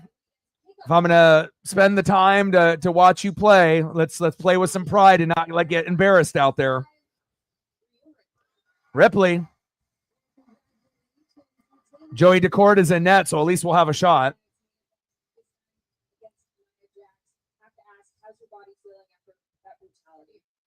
honestly, body's a little bit banged up. It's Nia Jax. She's a dominant force. I'll give her that. But just like I did in Australia, I reminded Nia, my mummy is always on top. She is, and we have to talk about the Royal Rumble as a former Royal Rumble winner in 2023. Do you have any predictions for that match this Saturday? Predictions. Honestly, Kathy, it doesn't really matter who wins the Royal Rumble match, because if they decide to face me, they're going to get brutalized at WrestleMania. Ding dong. Bailey. And as the defending The ding dong winner who was successful at last year's WrestleMania, maybe it'll be me who you see at this year's WrestleMania. Good luck. Thank you.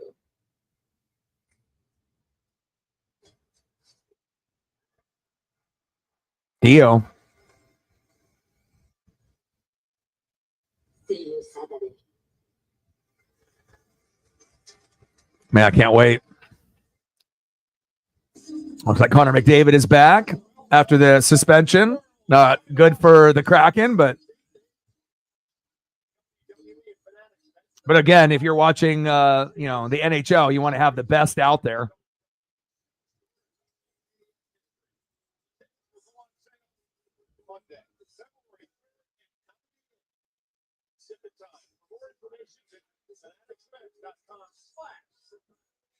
WWE.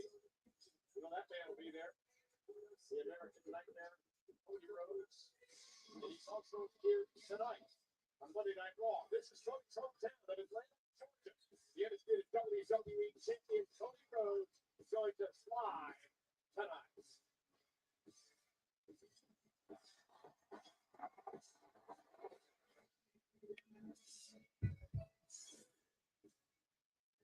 Agreed.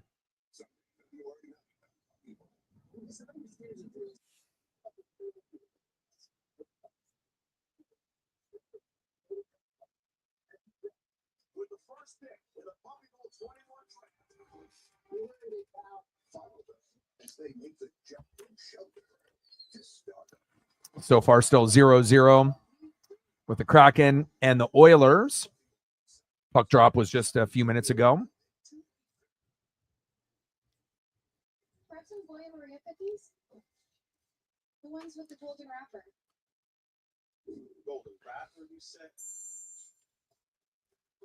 Yeah, his just like Duval, like, he just looks like a creeper. Like, he's a good play caller, and again, he's had good success everywhere that he's gone. But if there was ever a hire that screamed that I am a coordinator, not a head coach, it's him. Like, you just look at him and he doesn't look like, he can handle that responsibility. I would not be surprised, if he ends up getting fired in 2 to 3 years, just like anybody that got recently hired. I mean, Pete Carroll and Vrabel will probably get a little bit more love just because of the experience that they've had. But, even Ben Johnson, in Chicago, I mean, they may stick with him longer depending on, how many wins or losses that they end up having and whatnot, or who ends up becoming available down the road. But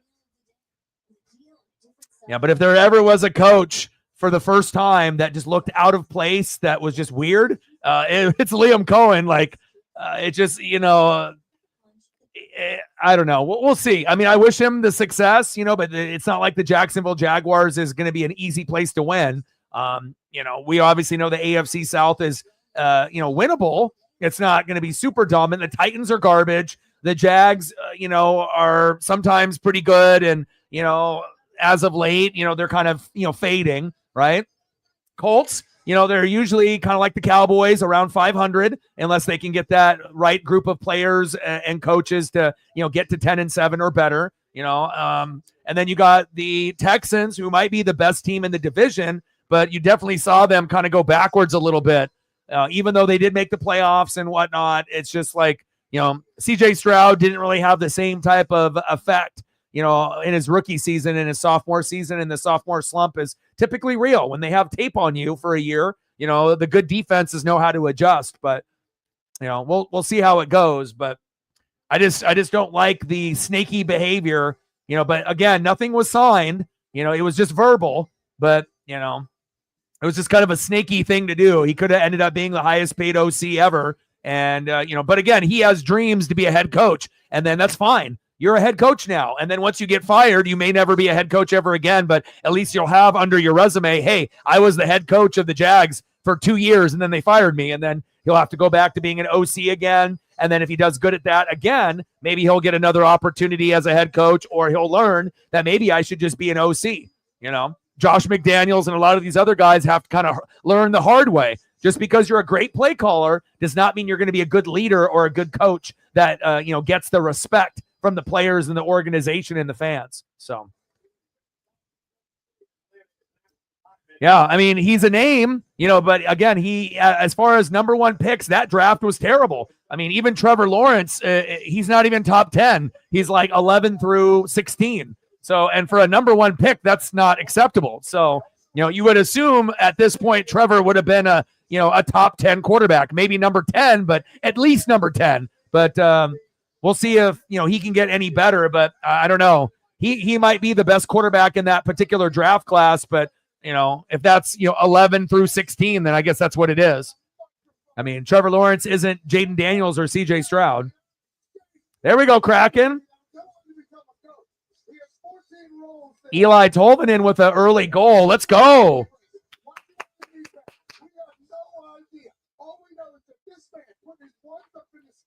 Nice job, Eli. This is like the first time in a while that the Kraken have actually scored first. Normally when I'm watching games that they have to try to come back, and they're on the road. Impressive. Nice job, Eli. Off the rebound too. Yeah, and again, I feel like a lot of the assistants and people that were under Bill, they try to be like Bill. And if you try to be like Belichick and you're not authentic to yourself, it's never going to work. There's a reason why Saban is Saban, Belichick is Belichick. And if you get a lot of assistants that try to, have that same type of vibe and aura and strategy, it ain't going to work, I'll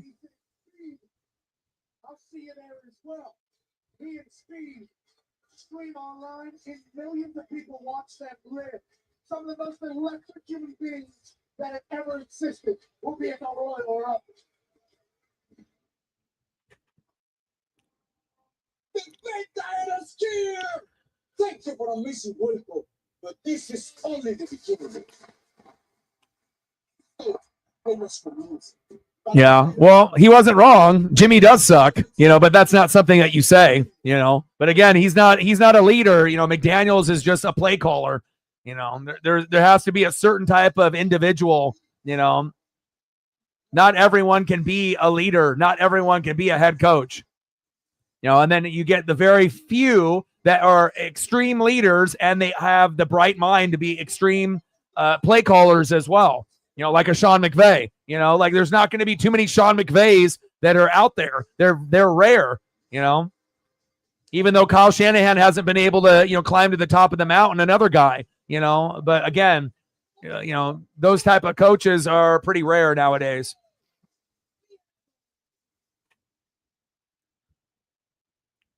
Yeah. But again, not a lot of teams have good culture. Like I said, especially, teams that have been in the gutter that haven't been good in a while. Culture is not something that gets turned around in a year or two. It takes a long fucking time and a lot of accountability and having the right people, the right owner, the right GM, the right head coach, the right coordinators, everyone in the building, they have to buy in. And that's why so many teams suck, because you have too many egos, too many millionaires, too many people thinking that they're better than they really are, and that's why there's only certain teams that continue to be good over and over and over again. It's not by surprise. There is no coincidence about that.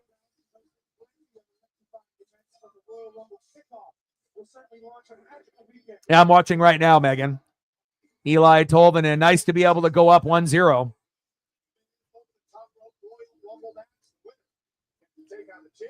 Nice to be able to see them on a good start. And Connor McDavid back from the suspension. And again, one of the best in the NHL, but Great to see the Kraken have some focus and get a goal early on within the first 5 minutes in the first period. Awesome. The Motor City Machine Guns, they got the chance to find that SmackDown on USA DI Live. And the 30s moment over the top rope, Royal Rumble match. Every woman for herself. It's the champion of the choice to face at WrestleMania. Remember, it's a special start time, folks. 6 Eastern, 3 Pacific. Oh, baby. 30-woman Royal Rumble. Oh, we got Paul Heyman. Let's go.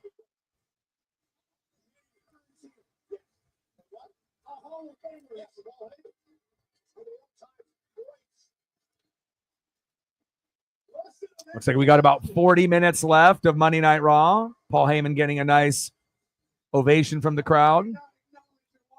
Best manager in wrestling history.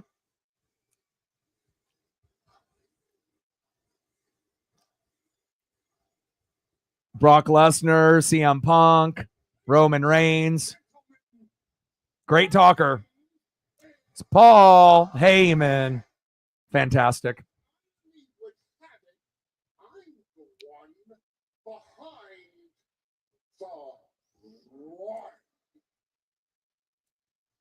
We've never seen a manager with mic skills like this, but again, he was the owner of ECW, so Paul E. Dangerously is special. Hell, he's better on the mic than more than half of the wrestlers in the back. Probably 80% of the wrestlers in the back, he's better on the mic than. Facts. He's one of the best on the mic. Top tier. Just as good as anybody else as a wrestler on the mic. Facts.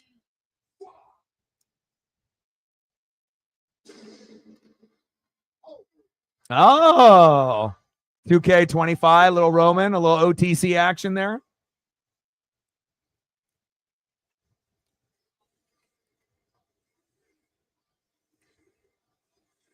Yeah, I might have to go back and watch some like old school ECW. I got a lot of DVDs of the old pay-per-views that I ended up buying way back in the day.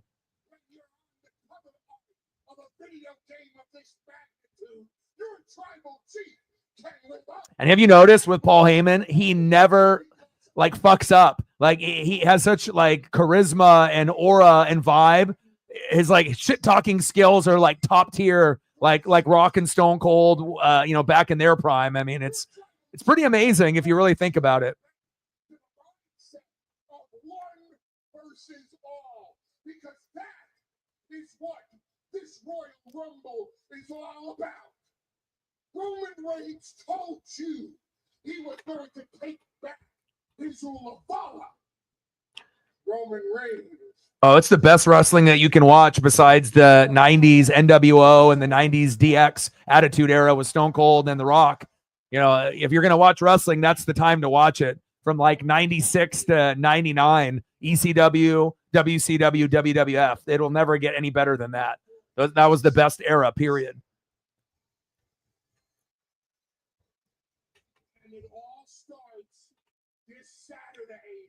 Yeah, RVD, Sabu. I mean, it's called Extreme Championship Wrestling for a reason. It was hardcore. Because Roman Reigns is not just the biggest star here on Netflix. Roman Reigns is not just the biggest star in WWE. He's the biggest star in this whole game industry. He's the biggest star on the face of this planet. When Elon Musk colonizes Mars, Roman Reigns will be the biggest star on that planet too. There are 2 types of men that are qualified this Saturday to enter the Royal Rumble. One is the one, Roman Reigns. The other is just someone else in that locker room. I don't care who it is. John Cena, Rey Mysterio, Penta, Seth freaking Rollins. I'm not to talk about it's too personal with Roman Reigns. Yeah, watching RVD in his prime, I mean, unbelievable stuff. Him and Sabu. They don't want to be the tribal chief. They don't want to be the biggest star in the industry. They go to bed at night. They get down on their hands and their knees, and they look up to the heavens above, and they say, please,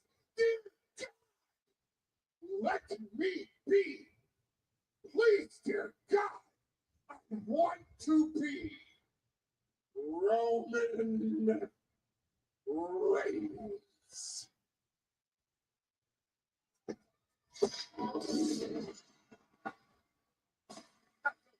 Oh, here's Drew.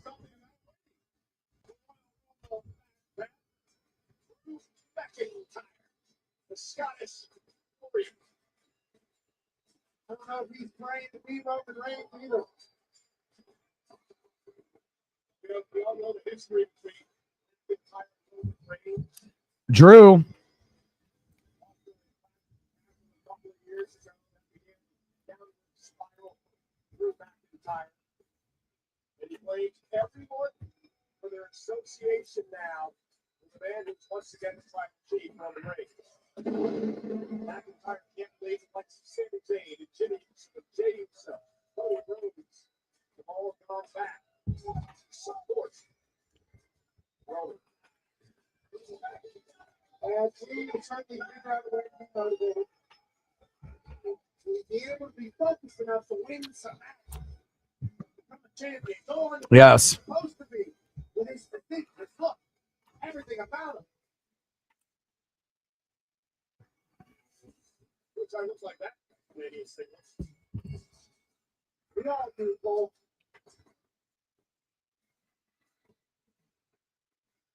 Mr. Hager looks a bit nervous, as he should be. Now, what do you think Drew thinks about Roman Reigns being on the cover of 2K25? I assume we're about to learn here relatively soon. We can't be happy with that massive poster looking down at him. The man proved his fight most on the planet.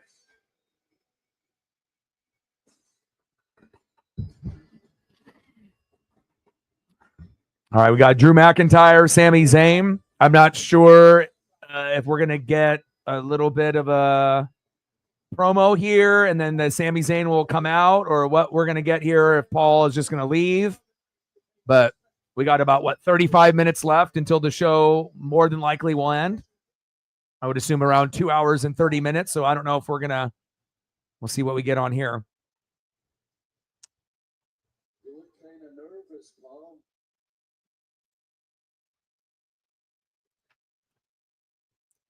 Relax. Drew is a guy that could definitely use Paul Heyman in his corner. You know, he's definitely good enough on the mic and in the ring to have an advocate like that.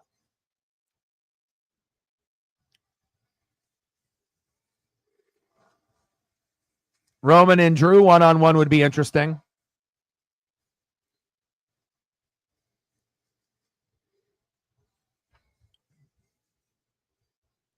You don't like me very much, do you? Don't open your mouth. Just listen for once. You should love me because I am responsible for all of this success you're having right now. Confused?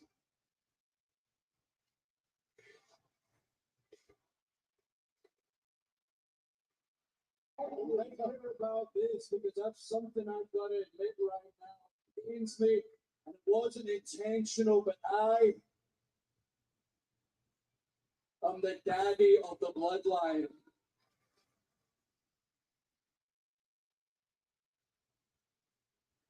Yeah. I hate it, but I'm the catalyst of it all. Calvin in the building. What's good, bro?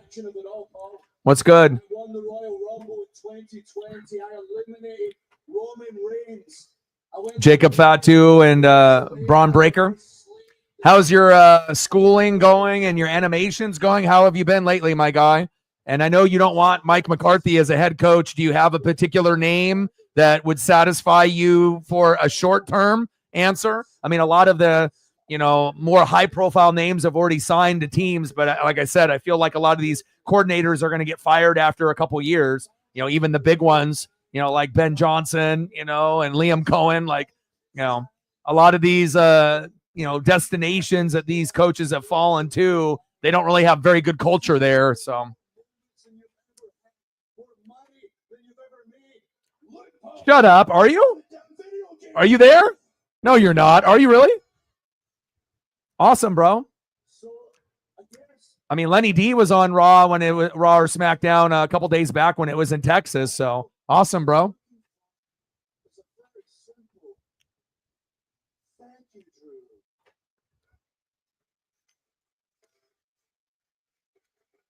He says, shit, I'm there.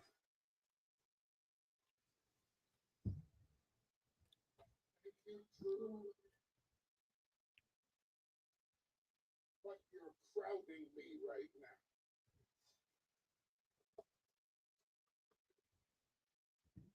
Okay. I'm sorry, wise man. I'll give you your space. I apologize that I was crowding you. This is, I just did you a favor. Can you do me a favor, please? You know what? I 100% agree with you, too. They got to get rid of him. You know, it's really sad if you don't have a good owner or a good GM. It really does trickle down to the rest of the organization, and it shows you how important it is to be able to have, you know, good people at the top. And sometimes a bad owner or a bad GM can really fuck up everything. I mean, even the previous, you know, assistants and people had ties to the Saints didn't want anything to do with them. So this is probably the lowest point the Saints have ever been at in a long time. So, but I hope it does get better for you guys. Raw today. We'll be at SmackDown next month. Nice. Hell yeah, bro. I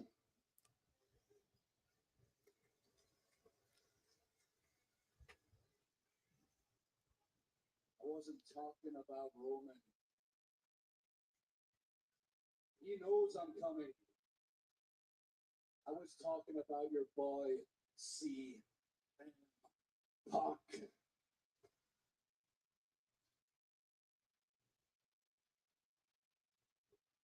And if you haven't smashed that like button yet, please do. Every like matters. Every sub matters. Every dono matters. Appreciate that.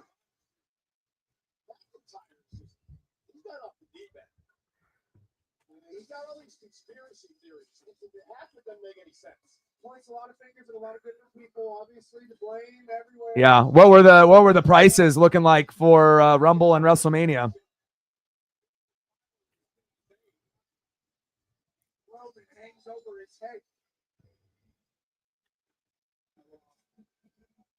All right, we got Sami Zayn and Roman Reigns next. So it looks like we have about 30 minutes until the show will end, you would assume, or just whenever the match ends, maybe they'll end the you know, I assume once Sami and Drew is over, then the show will be over, I would assume. So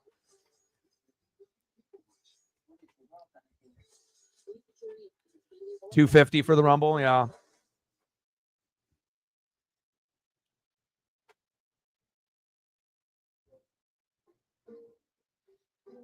And then tomorrow I'm going to do, I think, the Bucks and the Blazers. You know, Dame coming back to Portland. Obviously will be an interesting thing with Giannis as well. So that's going to be on at 7 o'clock Pacific.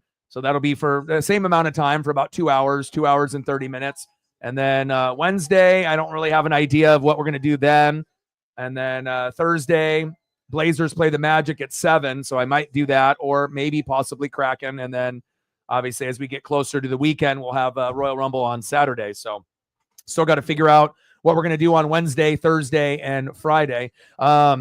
Is there some type of football? Senior Bowl is on Saturday, but East-West Shrine Game is on Thursday. Is that right, Sarah? So maybe we could do something like that. You know, at least something as a filler stream. I mean, I'd rather do some type of football rather than hockey or basketball if I have a choice, but I mean, unless I change my mind and we don't do Bucks Blazers tomorrow and we end up just talking NFL and going over food or just whatever that we want to discuss. Unless the Saints end up fucking hiring somebody, and then we can end up kind of going over the coaches that have been hired. But Shrine Game is on Thursday. Do you know what time? I might look it up here. And I assume that's going to be on what, NFL Network? Let's see. Taxes is getting the TurboTax app. If you file your taxes yourself, 100% free if you didn't file with us last year. East-West Shrine Bowl is on Thursday at 5. Senior Bowl is obviously better, and that's on at 11:30.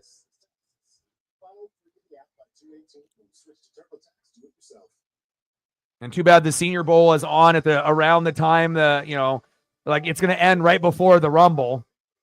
I guess I could double dip and do the Senior Bowl and Royal Rumble, but I don't know. I don't want to be like gassed for the Rumble.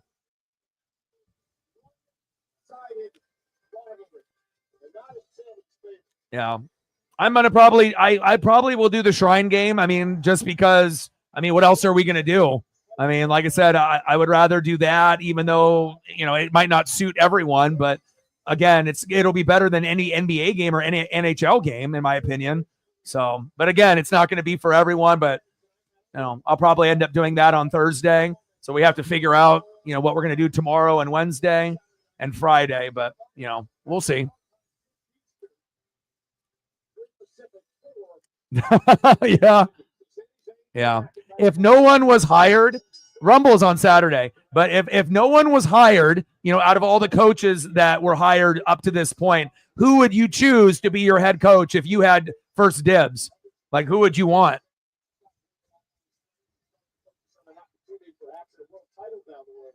Is there any name that you would want the Saints to be the head coach?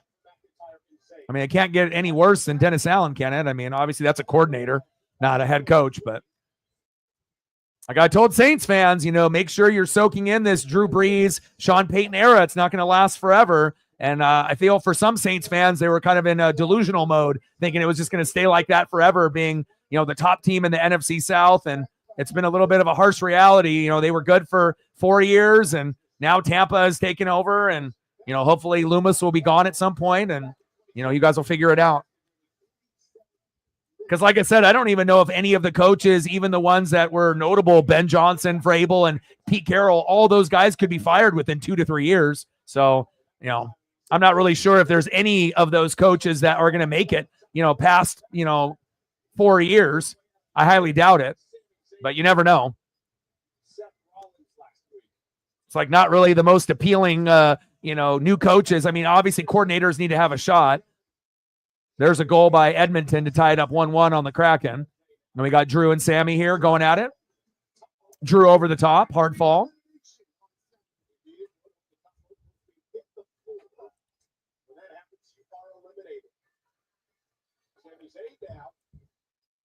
Oh, nice.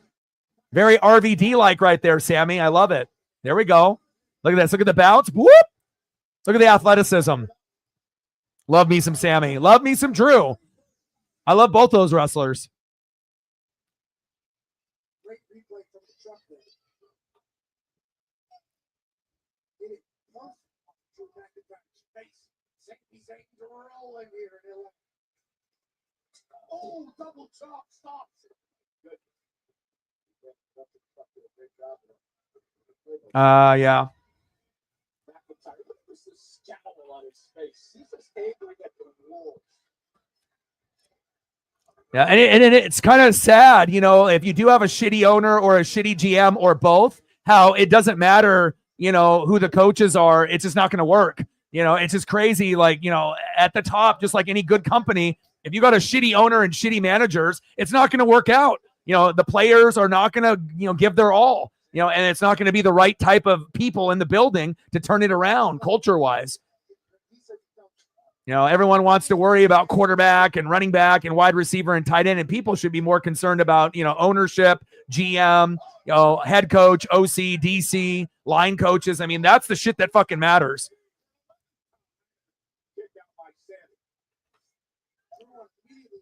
But hopefully for both of your guys' teams, you'll, get on the right track.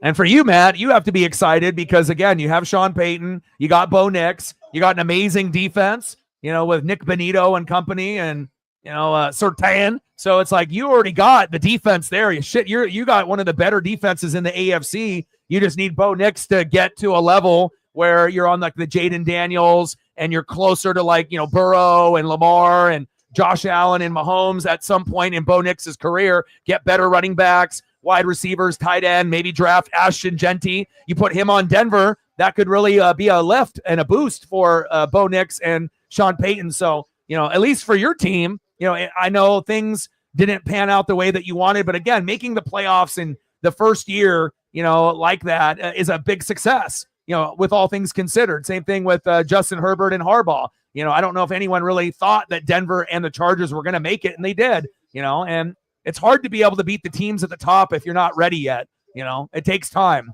to be able to match up against the teams that have been good for a while. Oh, what execution by Sammy. 2. Oh, you're cool. All the caps.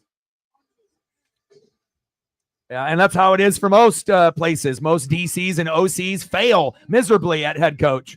So, Sammy busted open on his nose.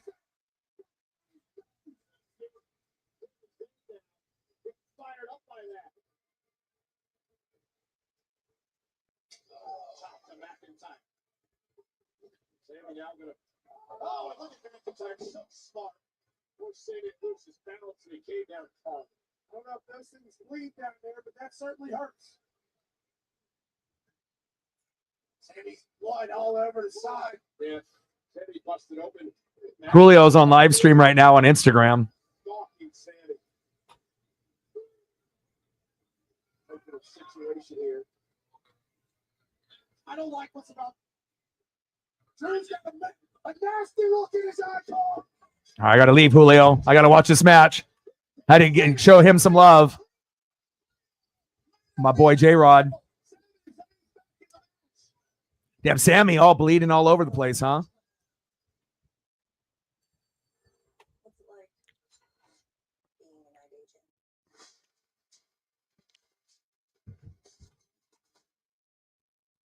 agent? Fuck, man. I mean, I don't really, I feel this is like the shittiest quarterback draft class. Like, I get it. Dylan Gabriel, it was pretty successful in college, but I don't believe that he'll be a good NFL player. And I think Sanders is too much of a me guy rather than a team guy. So for me, it's only Cam Ward. That's the only one that I like. Now, can Shedeur, play like a, Caleb Williams or a Drake May or a JJ McCarthy and be at least average? Average to above average, probably, but I don't see, Shedeur Sanders being on the, Michael Penix Jr., Bo Nix, Jaden Daniels level. And I definitely think Cam Ward is better than him. And he's got a better head on his shoulders. He's more humble.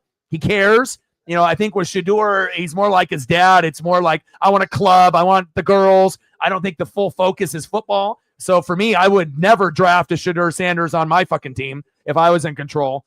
So I mean, if he wants to go to the Titans or wherever the fuck he gets drafted, New York, good fucking luck, because it's not going to work out. But, whatever. I mean, your dad is Dion. You don't really need to work anyways. You can be rich for the rest of your life. But I think Shedeur could be a pretty good talent, but I wouldn't want him on my team. But really, the only one I like is Cam Ward. That's about it. Next year's draft is going to have a bunch, but we'll wait and see. And then I think with like Quinn Ewers, I like some aspects of Quinn Ewers' game. But again, if Quinn gets onto a team that has a shitty offensive line and shitty coaching, he won't pan out either. Like, he's a guy that could pan out and be decent, right? Because we've seen him flash at times, but he's kind of a pocket guy, not really a scrambling guy. So, it wouldn't surprise me if like Shedeur is better than him or Cam Ward just based off their athleticism. I feel like, certain quarterbacks need to go to certain teams to succeed. And, I think Quinn Ewers is a name, but I'm not really sold on him NFL wise either. So now Jackson Dart has got some skills. So, all right. Take care, brother. We'll probably be live tomorrow. More than likely. Either doing like an NFL or just freestyle stream where we do NFL and food at like 5 p.m. Pacific, or I'll do the Blazers and the Bucks just because Dame is coming back to town, and that's at 7 p.m. Pacific tomorrow. So then on Wednesday, I don't know. East-West Shrine game on Thursday at 5. We'll do that. Friday, I don't know. And then Saturday, we're going to do Royal Rumble. So have a good rest of your day, brother. Don't be smashing any blenders and whatnot.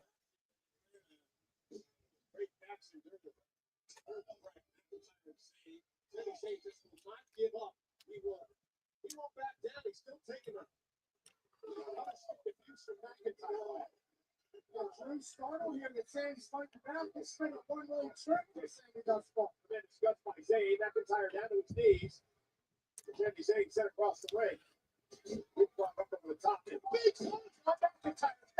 And Sami down. Nice. Kraken scored again. Unbelievable. 2-1 Seattle. There we go. All of a sudden, Sami has a chance. And Sami Zayn now. Hey, look at this. And then Kraken do play tomorrow as well, I believe. So we'll see. Kraken, Blazers, NFL, food. 2.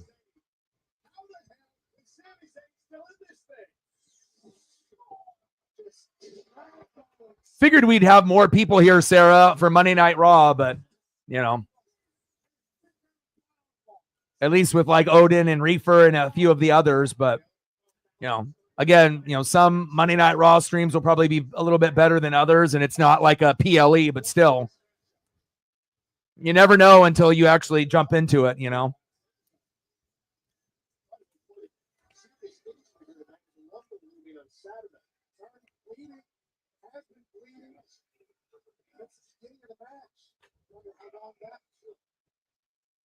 Because if things are going to be kind of minimal for NBA, NHL, and, you know, for this, you know, I got to be able to think of other things that we can do, whether it's just freestyle streams, you know, talking NFL and food and whatnot. If that's going to be what's going to get more people, then maybe that's where we go.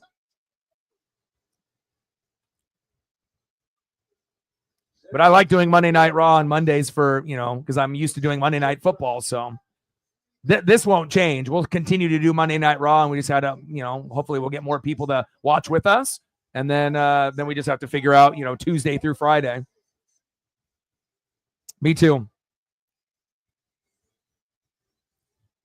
And it's not like we're streaming for 4, 5, 6 hours. I mean, we're talking about just a couple hours a day to hang out and talk and, you know, go over sports and whatever else is going on, wrestling, you know, on that particular day. Yeah, card wasn't really as spectacular as the first couple weeks on Monday Night Raw. So again, just the tag team match and this one, you know, no like you know, Seth Rollins or Roman Reigns or like, you know, bigger names. So yeah, that might have something to do with it, but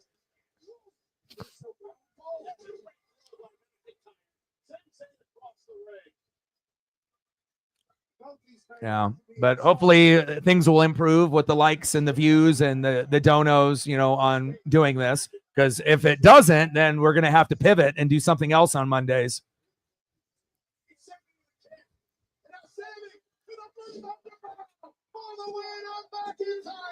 2. But I appreciate your loyalty. You know, loyalty is hard to come by. You know, again, you know, some people are loyal, others not so much. And, you know, I appreciate the, you know, the loyalty and then the effort to be able to help with like the mod duties and everything, regardless if we have a lot of people or if it ends up being a little bit minimal and a little bit, you know, smaller of a crowd. But again, you know, this is my full-time job, so I got to grind it out every day. So, or as much as I can.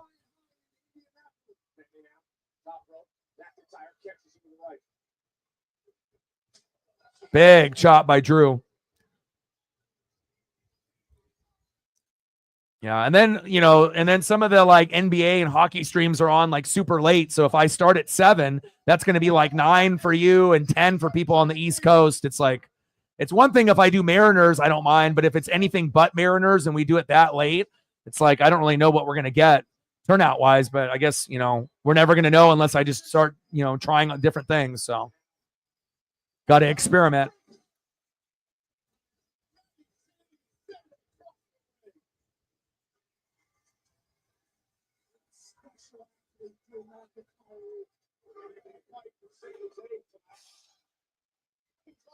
Claymore blocked. 2. Congratulations. It's probably seemed like it's gone by pretty fast. Let's go, Sammy. I mean, Sammy hasn't beat him ever, so it's like he's like 0 for 10. Let's get a dub for Sammy, but I don't know if they'll let Sammy win. Haluva kick, Drew, and Drew cheats to win. Unbelievable. Sammy, they can't get Sammy one win out of like 11 times. Jesus, 0 for 11.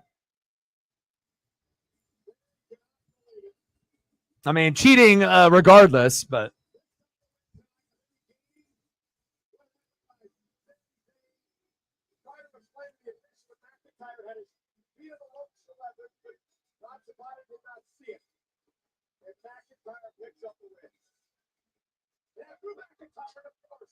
This is Drew's playbook.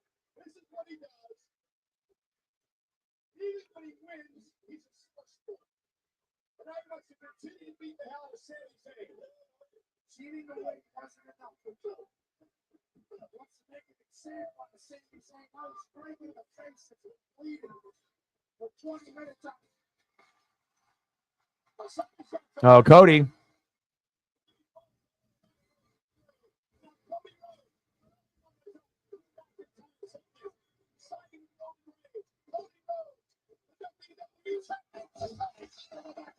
Cody Cutter.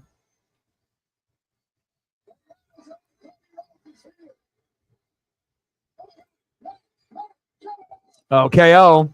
All right, here we go. I was going to say, we were just kind of waiting for more of the stars to kind of come out, right? So we got 10 minutes left until the show would maybe end. But, I mean, even if you just get a couple of these stars to come in late, I mean, you want to make sure everyone gets their money's worth to a certain degree. A little build up for the Rumble.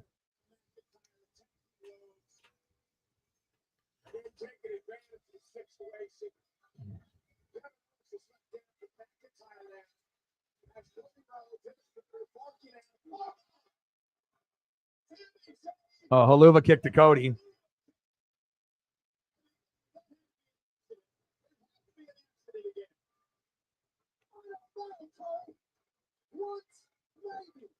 Yeah, but we're going to still continue to do Monday Night Raw, and hopefully the cards will be better. And obviously Monday Night Raw after Royal Rumble will be more people because we're going to, obviously have some new champs and some new things. So anytime Raw after Royal Rumble, Raw after WrestleMania, Raw after SummerSlam usually is pretty good. So I'm pretty confident we'll get better numbers and more participation, on future Monday Night Raws. So. Sami Zayn actually put his first title chance ahead of his friends at the Rumble. It looks like Switch Cricket to get nationwide 5G, so you can post that epic boom.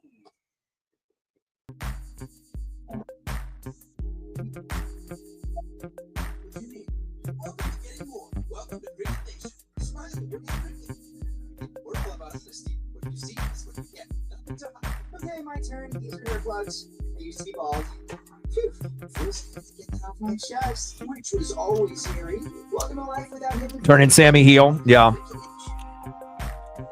Squish, squish, get good, get squishy, fingers flex, and squish. Thank you, good job. switch the rainbow, taste the rainbow.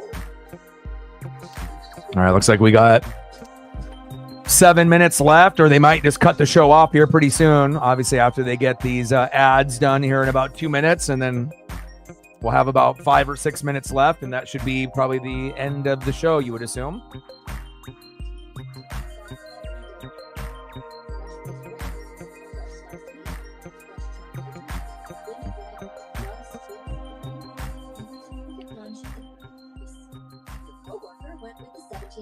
The PLEs, the Netflix. Get it together, Stan. Find your fresh, the all-new $6.99 meal of the day at Subway. Or make it a footlong for just $3 more. I don't know. I just think it's cool that it's on Netflix. I mean, it gives more of a reason for people to get together and watch together. And hopefully we can get more of the fans to, watch and enjoy it. So, because I'm always going to choose wrestling over basketball or hockey or, if football's on, we know that takes priority.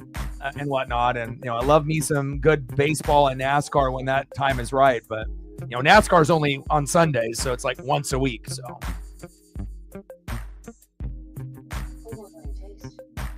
man, I wish baseball season was, sooner than later. I like the repetition of being able to do baseball like every day. It's like I don't got to worry about, oh, what do we do on Tuesday? It's like, oh, Mariners. Oh, Wednesday, Mariners. Oh, Thursday. Mariners got a day off. Oh, I could do Yankees or Braves or Cardinals or, there's no questions. But it's like when we get into the end of January, February, March, it gets a little dicey to try to figure out like what we should do. But, trial and error, we'll try to figure out what the best thing to do, will be at that time. So.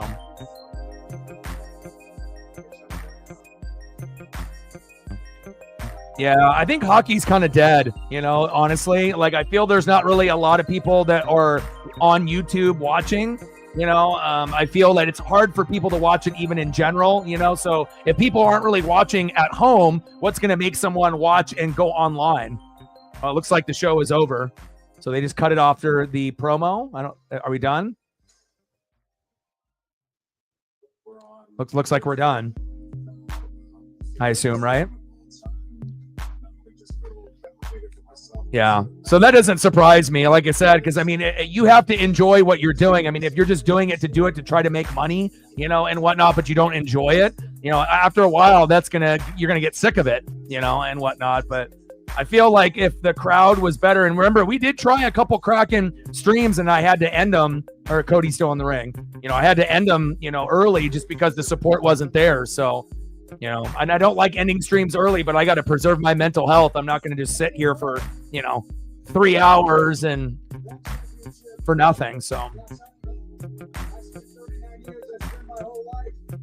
That's all I ever wanted to get my hands on. You know what I found over the last 7 months? I found out it's not about the belt. It's not about the physical belt. The belt that Kevin Owens is doing. Tell him, Cody. Will make him a champion. Here's what makes you addicted. It's a mindset. It's the work.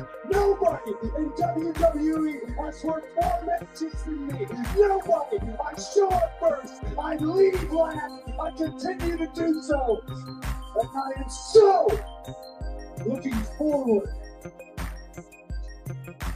Royal Rumble, where I can Royal Rumble is going to be lit. It's going to be awesome. Oh, shit. Oh, shit. Now all the rappers and everyone that's in the building there, including Calvin, are going to get a little bit more of their money's worth. Regardless if you love Cody, hate Cody, love CM Punk, hate CM Punk. I saw him that he did the complex thing and got some shoes, 3 pairs of shoes for like $3,000. And I don't think he was too happy about that. But again, these guys are great for wrestling. And I think CM Punk has kind of turned the corner a little bit. Like, he was a wrestler that was really hated, right? And he was awesome in WWE early on, left AEW and obviously made the initial return. It was cool. Then rubbed people the wrong way and started to rub people in a way where we were like, I don't know if I really want this guy around. And then come into WWE, it's like things are back to where it was when he was first there. He might not be as young as he was, but Mike's skills still 10 of 10. In the ring, he's slowed down a little, but can still put on good matches. And I feel that he's kind of won back his bad reputation. But if you're in a company with people that you don't like, or they don't like you, it's going to be hard to work. So CM Punk in WWE is perfect.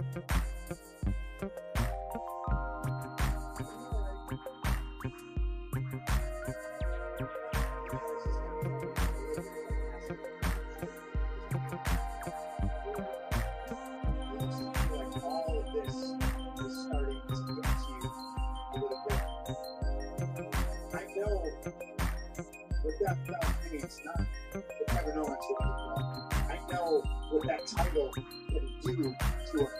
I was champion for 434 historic days way back when. Somewhere around the 300-day mark, it started to weigh on me. I started to get burned out. And frankly, it turned me into somebody that I didn't enjoy being most days. I lost friends because of that title. And I don't know. I think Khan would be better if he had WWE's roster. You know, San Martino, you want to come out here and you want to put on your face with your hometown. You want they don't have the same type of talent pool. Hard to compare. None of us are Superman. I don't have a lot of friends, but CM Punk, you're my friend. Right?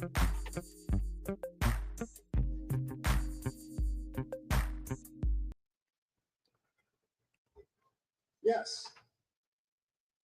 That's why I'm out here. That's why I'm talking to you right now. I'm not out here to rain on your parade. I'm here to be your friend. And unlike everybody else you've surrounded yourself with, I promise you that I will always be your friend. And partly because of a promise I made to your father, but partly because, damn it, Cody, I love you.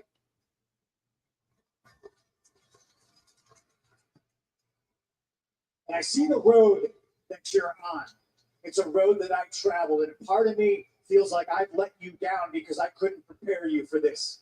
But the truth is, not even your father could have prepared you for this. You are the man, unequivocally, on top of the mountain. There are no friends.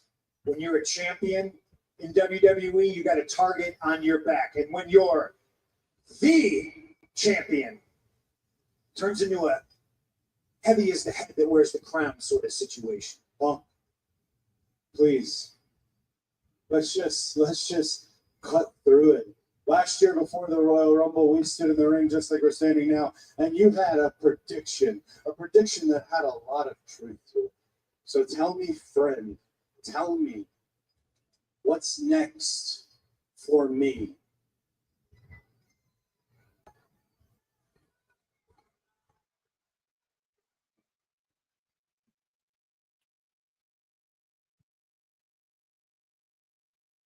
Okay, I'll tell you what's next for you. In the short term, you're in your hometown.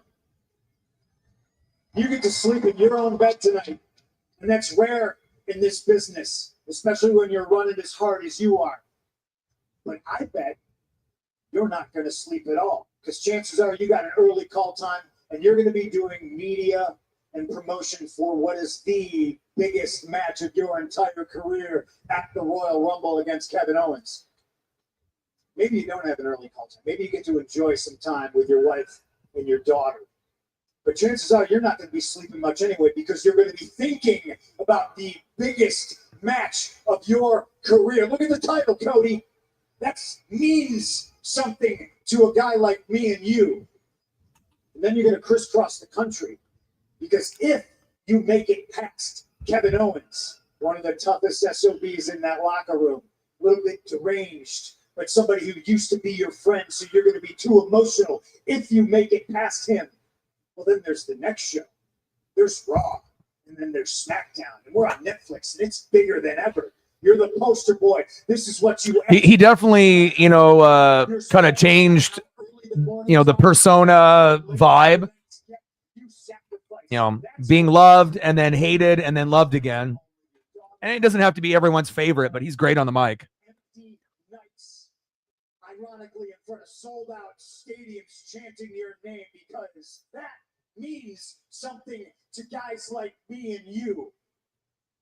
Look at all these little kids out here wearing your merchandise when you're crisscrossing the country in your bus, draped in the red and the white and the blue. Somebody is going to be busting their ass chasing you. Somebody is going to be getting into the best shape of their life. Somebody is going to win the Royal Rumble, and they're going to see you in the main event of WrestleMania. And while you're on the way down, Paisley's in here now. She said, Dad, are you done yet? they're going to take Almost done, honey. We'll go for a walk. belt from you. And that's the good news, Cody. That's the good news. Yeah, that's the good news. Please tell me the bad news. All right. I'm almost done here. I thought we would already be done by now. Somebody is me. I assume we're not having any more matches after this. Your friends stabbing you in the back. I'm going to win the at WrestleMania. And because I'm your one true friend, I'm going to stab you in the front. I assume that this is going to be it right here. I respect you telling me that. Sure. Good I want to share something with All right, you. Paisley's laying down. When I first came into the whole wrestling ecosphere, when I first showed up, 4400 Shepherd's Hill Road at LPW, I met you, right? We were the only ones wanting to learn arm drags and head scissors from Greg Gagne. You were the man, Chick Magnet, CM Punk. Everybody wanted to be you. We were chasing you. And then you got called up, the big call up. Cashed in, became world heavyweight champion, and I followed soon after on the roster with you, and I was chasing you. And then there's a whole 10-year period, where you sat at home, you sat on your couch, we were in this ring, some of your peers in that locker room, and they were chanting your name. You were still the man, and we were chasing you. But that dynamic has shifted because your prediction last year, one thing you certainly were wrong about. Our dynamic, you and I, this relationship, it's completely changed. And you know why? I'm not chasing you. You're chasing me.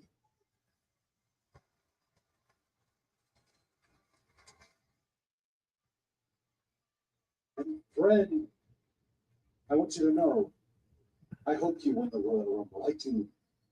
I hope it's you. Because I want you to catch up. Do you have any predictions on who you think's going to win the Royal Rumble, men and women? I wasn't finished. A lot of men have said that they hope it's me that catches them. But there's a graveyard full of careers that wanted me to catch them right up until I did.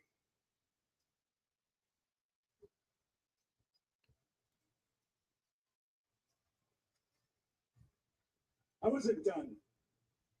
Oh, I wasn't done. Are they going to punch each other already or what? To catch up. I want you to win the Royal Rumble, and I hope it's Cena, Punk, Jay, and Seth.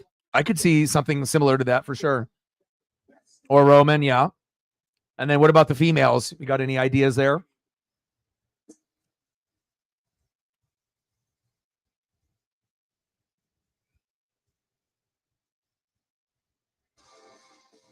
I assume this is the end of the show now. There it is. A little bit of extra talking there at the end, but at least, the fans get a chance to see, some of these OGs. It's like, I feel like when we don't even get Roman on TV, it feels like you're missing something. Just like when Kenny Omega or Ospreay isn't on AEW, it's like you hope that they were there. But all right, well, that's Monday Night Raw. I love you guys and I appreciate you guys very, very much. Sarah, thanks for all the support and whatnot. And then we'll see what we do tomorrow, either an NFL kind of freestyle stream with food and other stuff at like maybe 5, or possibly doing the Bucks and Blazers at 7, or maybe the Kraken. I haven't really decided. And then again, Thursday, East-West Shrine game. And then we'll just figure out what we're doing on Tuesday, Wednesday, and Friday. So Thursday, East-West Shrine game, Saturday, Royal Rumble. And then we'll figure out what we're going to be doing for the rest of the week. Charlotte, Becky, not sure on the other two. Yeah, I know. It's kind of tough to be able to figure out what's going to happen. But love you guys, and I appreciate you guys very, very much. And again, Monday Night Raw on Netflix. We'll see, the Monday Night Raw after Royal Rumble will be much better than today's as far as matches and hype and everything. So we'll probably get a better crowd then. But I do appreciate everyone. And I got one question for you. Who talks sports like us? Your boy Ryan, Northwest Sports Fanatics, and I'm out. Gang.